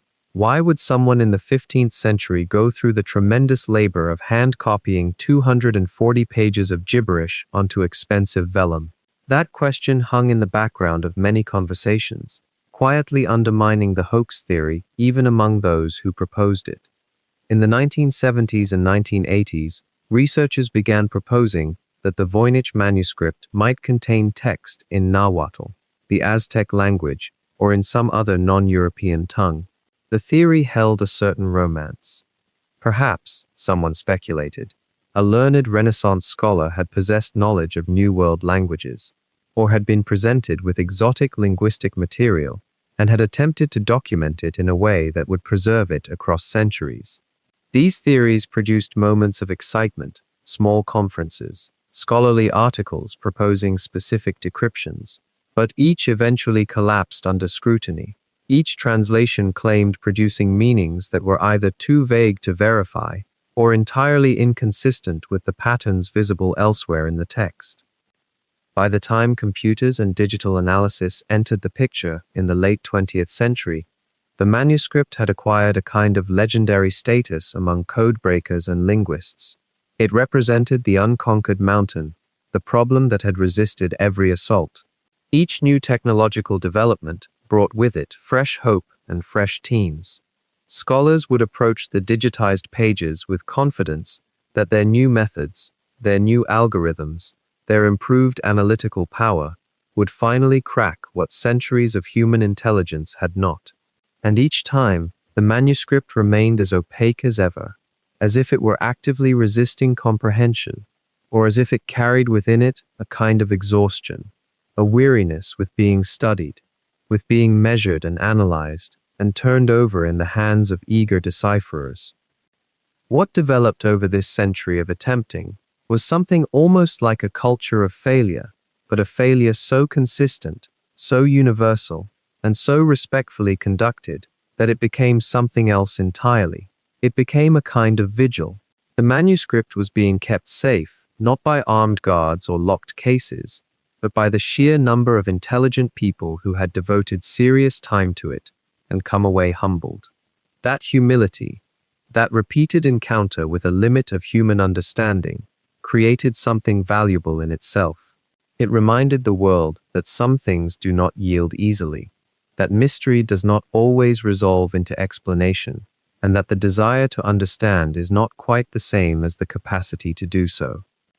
By the middle years of the 20th century, the manuscript had become something far more than a curiosity locked away in a scholar's vault. It had become an obsession, a kind of intellectual quicksand that drew in researchers from disciplines so varied they might never have spoken to one another in any other context. And with each decade that passed, each new theory that emerged seemed to pull against the others with equal and opposite force, leaving the manuscript suspended in a state of interpretive paralysis that perhaps was the only stable thing about it. One theory that gained considerable traction, particularly among those who had grown weary of the hunt, was deceptively simple. What if the entire manuscript was merely a hoax, not an ancient hoax, but something constructed perhaps in the Renaissance itself, or even later, by someone whose sole intention was to create an unsolvable puzzle for amusement or mystification? The notion held a certain appealing logic. Why spend months, years, even lifetimes trying to decode something that was never meant to be decoded at all? Why not accept that some person, some clever forger with access to period vellum and inks, had simply decided to craft an elaborate joke that would echo across centuries? There was something almost restful in that surrender, wasn't there? A permission to stop looking for meaning where none had been deliberately placed. Yet the hoax theory itself fractured under scrutiny. For a hoax to be truly satisfying, there must be intent behind it, and intent leaves traces.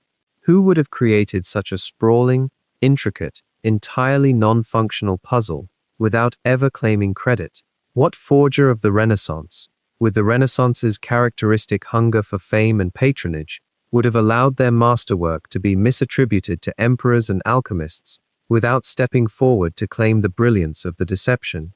The theory explains some difficulties, but created new ones in their place, like rearranging puzzle pieces that still refused to form a picture. Others pursued a direction far more esoteric, suggesting that the text might not be a language at all, in any conventional sense. There existed, particularly in mystical and religious circles, a practice called glossolalia, or speaking in tongues, in which practitioners would produce utterances that resembled language, but held no semantic meaning. What if, these theorists wondered, the Voynich Manuscript was the written equivalent of such a practice? What if some individual in the grip of either spiritual ecstasy, or perhaps profound illness, had simply transcribed the sounds and rhythms of glossolalia, creating text that possessed all the superficial statistical properties of language, while remaining fundamentally hollow? It was a theory that acknowledged the real patterns that cryptographers had found while suggesting those patterns led nowhere, meant nothing, were merely the beautiful debris of an unstructured mind left to itself. The glossolalia hypothesis had a particular appeal to those who had spent years staring at the repetitive sequences, the unusual frequency distributions, the way certain letter combinations appeared with almost musical regularity. But here, too, objections mounted. The botanical illustrations, for instance, were rendered with considerable care, attention to detail, and logical consistency within their own invented framework. The manuscript structure itself suggested planning, purpose, deliberation. A person experiencing genuine glossolalia might well produce pages of it. But why intersperse such utterances with carefully drawn diagrams? Why organize them into apparent sections? Why include what appeared to be notational systems, apparent labels, suggested headers? These structural elements suggested at least some rational intentionality behind the work's assembly. Then came the theories that focused on specific encoding methods, drawing from the historical toolkit of cryptography. One particularly intriguing suggestion involved something called a cardon grill, a technique of secret writing named after the Renaissance mathematician Girolamo Cardano. The method involved using a card or grill with cutouts placed over a text to reveal hidden words or messages. Some researchers proposed that if one applied an appropriate grill to the Voynich manuscript, the true meaning would suddenly become legible. The text beneath the surface would bloom into sense. The problem, of course, was that without knowing what the grill looked like, or even if one had ever existed, the theory was untestable. It was hypothesis without methodology, suggestion without proof. Nevertheless, the idea persisted because it aligned with how people had always imagined secret messages might be hidden, layered, obscured, requiring precisely the right tool to reveal them. In the late 20th century, as the internet began to democratize both information and speculation, one theory achieved particular prominence and fervor among amateur codebreakers. What if the Voynich manuscript was not European at all, despite its appearance in Europe, despite its vellum and its history with Rudolf II and Voynich? What if it was, in fact, an encoding of Nahuatl, the language of the Aztecs, written using Latin characters? The theory gained additional credence when some researchers noted certain parallels between Voynich's patterns and documented Nahuatl structures. If true, it would rewrite the entire history of the manuscript, pushing its creation eastward across the Atlantic to the Americas, suggesting perhaps a conquistador or a missionary might have been its true author, documenting indigenous knowledge in a cipher designed to protect it from scrutiny or appropriation. The Nahuatl theory had emotional resonance, a kind of justice to it. It suggested that the manuscript might contain not European Hermetic mysteries, but encoded indigenous American knowledge, hidden through necessity rather than mere caprice. Yet when rigorous linguists examined the claims, when the actual structures of Nahuatl were closely compared to the Voynich's patterns, the parallels seemed to dissolve somewhat. They were interesting but not conclusive, suggestive but not definitive. It was one of those theories that felt profound in its conception, and then grew more elusive the closer one attempted to examine it. Throughout these decades, academic papers rose and fell with remarkable regularity. A scholar would publish a paper proposing a new cipher, a new language identification, a new structural analysis. The paper would circulate, gain some notice, perhaps inspire a handful of follow-up studies or refutations. And then, gradually, it would fade, not because it had been definitively disproven, but because it had failed to explain the totality of the manuscript's features, or because its methodology had been questioned, or sometimes simply because the academic attention span had moved on to other mysteries. The cumulative effect was not progress, but rather a kind of intellectual cycling, where theories would resurface years later in slightly modified form, as if the scholarly community could not quite let any single approach go, but also could not wholeheartedly commit to any single interpretation. One persistent element through all of these theoretical shifts was the recurring human need to find meaning, to discover that the effort to understand the manuscript would be rewarded with revelation. Each new theory carried within it this implicit promise, the suggestion that this time, finally, the code would yield, the cipher would surrender its secrets. Yet the manuscript seemed to thrive on these attempts, growing richer and more suggestive with each failure, each new framework applied to it. In some sense, the theories became inseparable from the text itself, layering interpretation upon interpretation, until it was nearly impossible to remember what, if anything, had originally been meant to be communicated at all. And so we arrive at the present moment, in laboratories and computing centers where machines now turn their attention toward a puzzle that has eluded human intuition for 5 centuries. The Voynich manuscript, once examined only by candlelight and scholarly conjecture, now finds itself subjected to algorithms and neural networks that can pass millions of linguistic patterns in the time it takes to draw a single breath. In the early years of the 21st century, as computational power grew exponentially, A quiet hope began to stir among researchers. Perhaps, they wondered, a sufficiently advanced system might detect statistical regularities in Voyniches that the human eye and mind had simply grown too tired to perceive. Perhaps machine learning, unburdened by the weight of expectation and the desire for a meaningful answer, might simply reveal the text for what it truly was, a natural language, encoded or corrupted or evolved beyond recognition, a constructed cipher with mathematical bones, or something else entirely. The researchers began by feeding the manuscript's text into programs designed to analyze linguistic properties, statistical entropy, frequency distributions, the likelihood that any given symbol would follow another symbol in a chain. These are the kinds of measurements that distinguish authentic human language from random strings or genuine encryption. And the results, when they emerged, were both tantalizing and deeply strange. The text, it turned out, behaves in ways that resemble natural language in certain respects. The distribution of symbols does not follow a truly random pattern. There are preferred sequences. Certain letter-like marks appear more frequently in the beginning of words, others at the end. This is precisely what you might expect from a human language, where the structure of phonetics and grammar creates statistical signatures.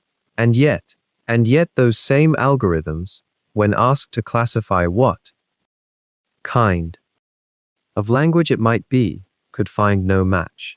No known tongue, no constructed language, no cipher with any documented methodology produced quite the same fingerprint.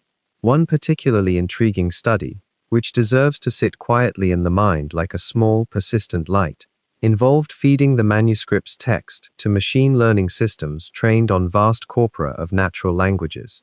English, Spanish, Dutch, German, dozens of others. The systems were asked a simple question in the language of mathematics. To which known language does this most closely resemble? And the answer came back uncertain, equivocal. The manuscript's text was like a stranger who carried grammatical traits of several different families without truly belonging to any of them. Or perhaps, like a native speaker of its own utterly unique dialect, one for which no reference dictionary had ever been compiled. Natural language processing, that branch of artificial intelligence devoted to making sense of human communication, has proven to be both a useful tool and a mirror for our own limitations. Researchers used these systems to test whether Voyniches exhibited the kinds of redundancy patterns typical of human language. Most written languages contain considerable redundancy. English, for instance, is so overdetermined, so thoroughly constrained by grammar and convention, that you could remove half the letters from many sentences and still reconstruct them with reasonable accuracy. Information theory measures this phenomenon. It quantifies how much of what we write is truly necessary to convey meaning, and how much is simply our brain's way of insisting on pattern and familiarity. When similar tests were applied to the Voynich text, the results suggested something peculiar. The manuscript did exhibit some linguistic redundancy, which argued against a purely random arrangement. But the level of redundancy did not match perfectly with natural languages. It fell into an uncomfortable middle ground, too structured to be noise, too anomalous to be speech. Several researchers have suggested, with appropriate caution, that if the text is genuine language at all, it may have been produced by a speaker of a language no longer spoken, no longer documented anywhere in the historical record, a ghost tongue, the solitary voice of a linguistic community that vanished centuries before anyone thought to record what they were saying. Others have taken a different approach, using machine learning not to decode the manuscript, but to search for patterns that might reveal the method of its creation. If it is indeed a cipher, perhaps neural networks trained on known ciphers from the same era might recognize the underlying architecture, and this too has produced intriguing but inconclusive results.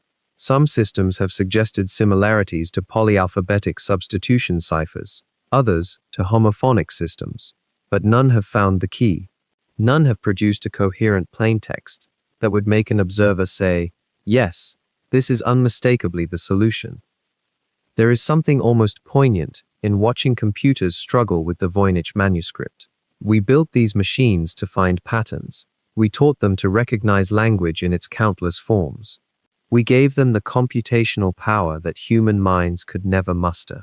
And yet here they stand, these gleaming instruments of logic, running their algorithms in vast server farms, processing the manuscript's text through layer after layer of neural connections, only to emerge with nothing more satisfying than a sophisticated shrug. The algorithms tell us that something unusual is happening in this text, something that does not fit neatly into the categories we have created for human expression. Perhaps that itself is the truest answer the machines can give us. Not that they have decoded it, not that they have proven it a hoax, but rather that the Voynich Manuscript occupies a space in the landscape of human communication that our frameworks have never quite accounted for. It speaks to us of a possibility we had not quite learned to think, a language that exists outside the taxonomies we have constructed, a voice that continues to elude us, not because we lack the tools to listen, but because we may not yet possess the right question to ask. The manuscript sits in its climate-controlled vault at Yale's Beinecke Rare Book and Manuscript Library, its vellum pages unchanging, unconcerned with the millions of processing cycles that have been devoted to its study. The algorithms will continue their work. The machines will continue to turn. But for now, in this present moment, the Voynich Manuscript remains precisely what it has always been. A question written in a voice we do not yet understand. A reminder that mystery, in its purest form, is not something to be solved, so much as something to be lived with, contemplated, allowed to exist in the space where certainty cannot quite reach. And yet, even as the algorithms have fallen silent, even as the cryptographers have set down their pencils and admitted defeat, something curious has happened to the Voynich Manuscript. It has not faded into obscurity alongside other unsolved puzzles of history. Instead, it has grown brighter in the cultural imagination, casting its shadow across literature and art, and the collective dream of mystery itself. Perhaps this should not surprise us. There is something about an object that refuses to be known, that speaks to a very deep part of human longing. We live in an age of unprecedented transparency. The secrets of the genome have been mapped. The structure of atoms has been rendered into diagrams hung in classrooms. Almost any question you can think to ask can be answered within seconds by machines that know, or claim to know, nearly everything. And yet here sits this book, 600 years old, written in an alphabet that is known but a language that is utterly foreign. It sits in its climate-controlled vault at Yale's Beinecke Library, patient and impenetrable, like a door that will not open no matter how many times you turn the handle. The manuscript began appearing in fiction sometime in the latter half of the 20th century. Novelists recognized in it a perfect emblem for the mysteries that science could not solve, the puzzles that lay at the boundary between the rational and the irrational. In the works of various authors, it has become a talisman, a MacGuffin, a symbol of forbidden knowledge or lost wisdom. It appears in stories about alchemy and sorcery, about secret societies and hidden truths, about the enduring human hunger to decode what was meant to remain encoded. Each time a writer places the Voynich Manuscript into a narrative, they are participating in a very ancient conversation about the nature of knowledge itself. They are asking, through this cipher of vellum and ink, whether there are things we are not meant to understand, whether mystery might be as essential to human flourishing as its opposite.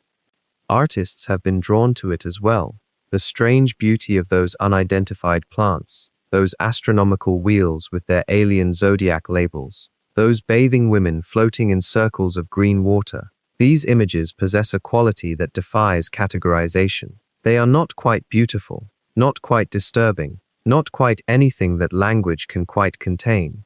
Precisely because they cannot be decoded, they become mirrors. Viewers project meaning onto them. They see what they need to see. A botanist searching the pages might imagine evidence of lost species. An astrologer might read planetary secrets. A dreamer might simply see the crystalline geometry of an unknown world. In this way, the manuscript becomes a kind of Rorschach test, administered by history itself, one that says less about the author's intent and more about what moves us, what haunts us, what we believe might be waiting to be discovered. And this brings us, perhaps, to the deeper question that has driven this entire centuries-long pursuit. Why do we need so desperately to solve it? Why has so much human ingenuity, so much brilliance and patience and computational power been devoted to cracking a text that may, after all, be nothing more than the elaborate invention of someone 500 years ago? The answer, if we listen carefully to the silence around this question, has very little to do with the manuscript itself.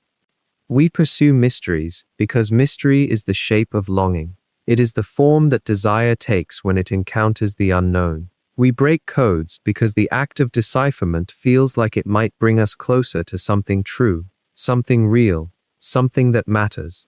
The Voynich Manuscript endures not because it will necessarily yield to our efforts, but because the effort itself is a kind of prayer. It is a way of saying, there is something in the world that is not yet diminished by knowing. There is a door we have not opened. There is a word we have not yet heard. Consider what our civilization has become.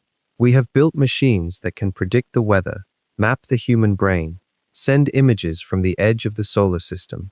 We have achieved a kind of mastery over information that would have seemed like witchcraft to almost every generation that came before us. And yet we are not, as we might have expected, content. If anything, we seem hungrier than ever for mystery. We seek out puzzles. We create games whose sole purpose is to withhold solutions, to frustrate and intrigue us. We gather around unsolved cases, unfinished stories, unresolved questions.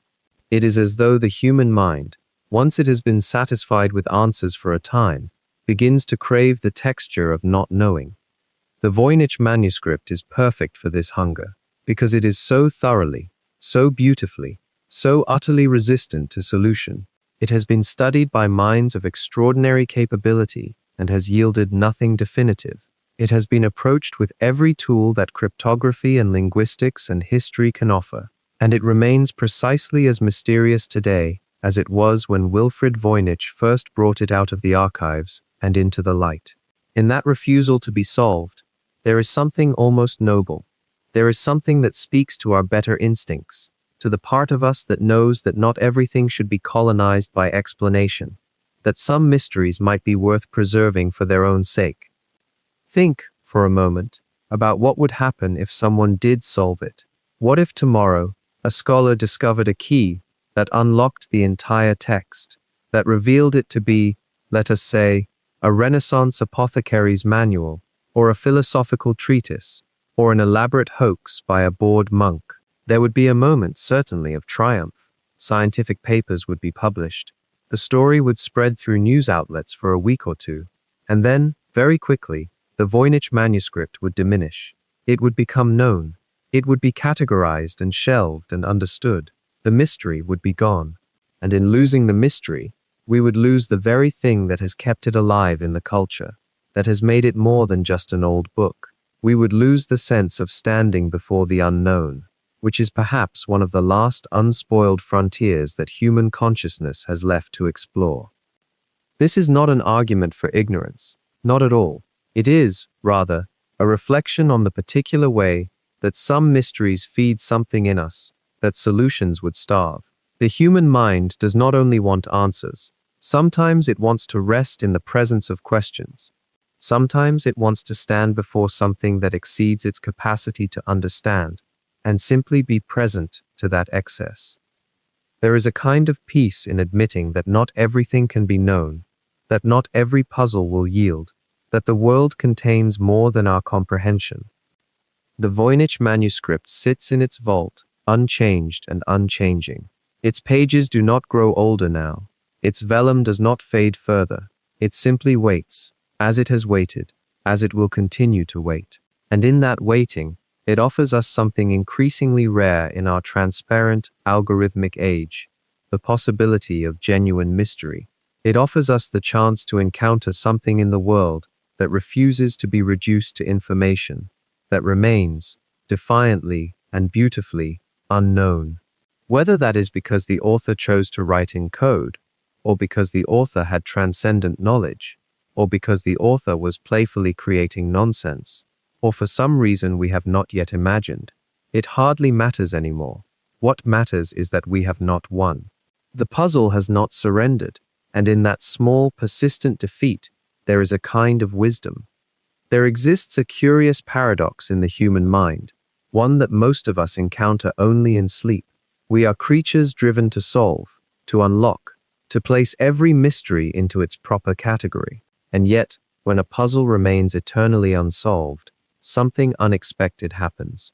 The tension does not destroy us. Instead, it settles into a kind of restful suspension, a place where we stop struggling against the unknown and simply hold it, turn it over in our hands, and let it be what it is, without demanding resolution.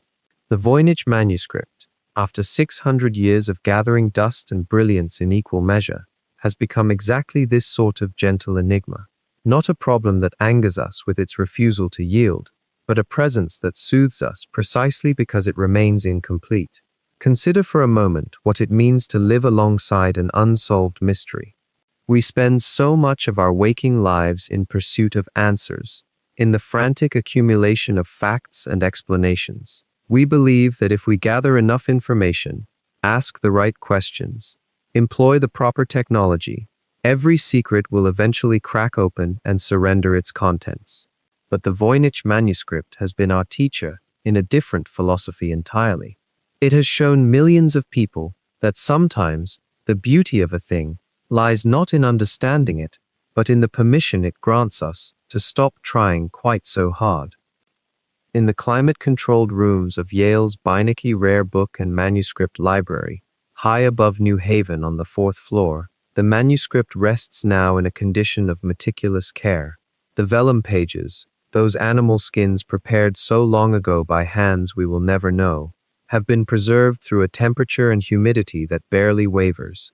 Security systems more sophisticated than most bank vaults surround it. Glass cases that filter light to wavelengths precisely calculated to prevent any further deterioration protect it from view. And yet, these very precautions have transformed the Voynich Manuscript into something almost contemplative. It has become a thing that requires us to approach it slowly, to request permission, to prepare ourselves as though meeting with a being of quiet authority. It does not offer itself easily to casual curiosity. It demands patience. Perhaps this is the manuscript's greatest gift to those who encounter it, whether as scholars or as dreamers lying in the darkness. In a world that moves with such relentless velocity, that demands instant answers and rapid solutions, the Voynich Manuscript simply sits. It waits. It holds its secrets with the kind of confidence that comes from knowing that the truth of its authorship does not matter more than the presence of the mystery itself. The botanists will not catalogue its plants. The codebreakers will not decipher its script. The historians will not establish with perfect certainty who held the pen when those first marks were made upon the vellum. And in this persistence of not knowing, there is something almost like peace. One might imagine the manuscript in those quiet hours, after the library doors have closed, and the last researchers have stepped out into the New Haven evening. The pages lie undisturbed, the elaborate botanical illustrations visible only if someone were present with a light. The strange circular diagrams with their zodiacal wheels and their unknown labels rest in their perfect silence. The rows of mysterious text stretch across vellum that has been alive for more than 6 centuries, and they ask nothing. They do not demand to be read. They do not insist that their meaning be extracted and categorized. They simply are, as they have always been, as they will always be. There is something deeply restful in the contemplation of genuine mystery, and this is perhaps why the Voynich Manuscript has remained so compelling across so many generations. In an age of increasing transparency, of algorithms that seem to know us better than we know ourselves, of databases that promise to hold all knowledge somewhere in their vast networks, the manuscript stands as a monument to what remains genuinely hidden. Not hidden through encryption or deliberate concealment alone, though those elements may be present, hidden rather in the simple fact that we do not and may never know what moved the author's hand, What inspired those careful drawings? What purpose those strange words were meant to serve? The work of the researchers, of course, continues in its quiet way. Papers are still published. New theories still emerge, each approaching the manuscript from a slightly different angle, each hoping perhaps to be the one that finds the thread that unravels the entire tapestry.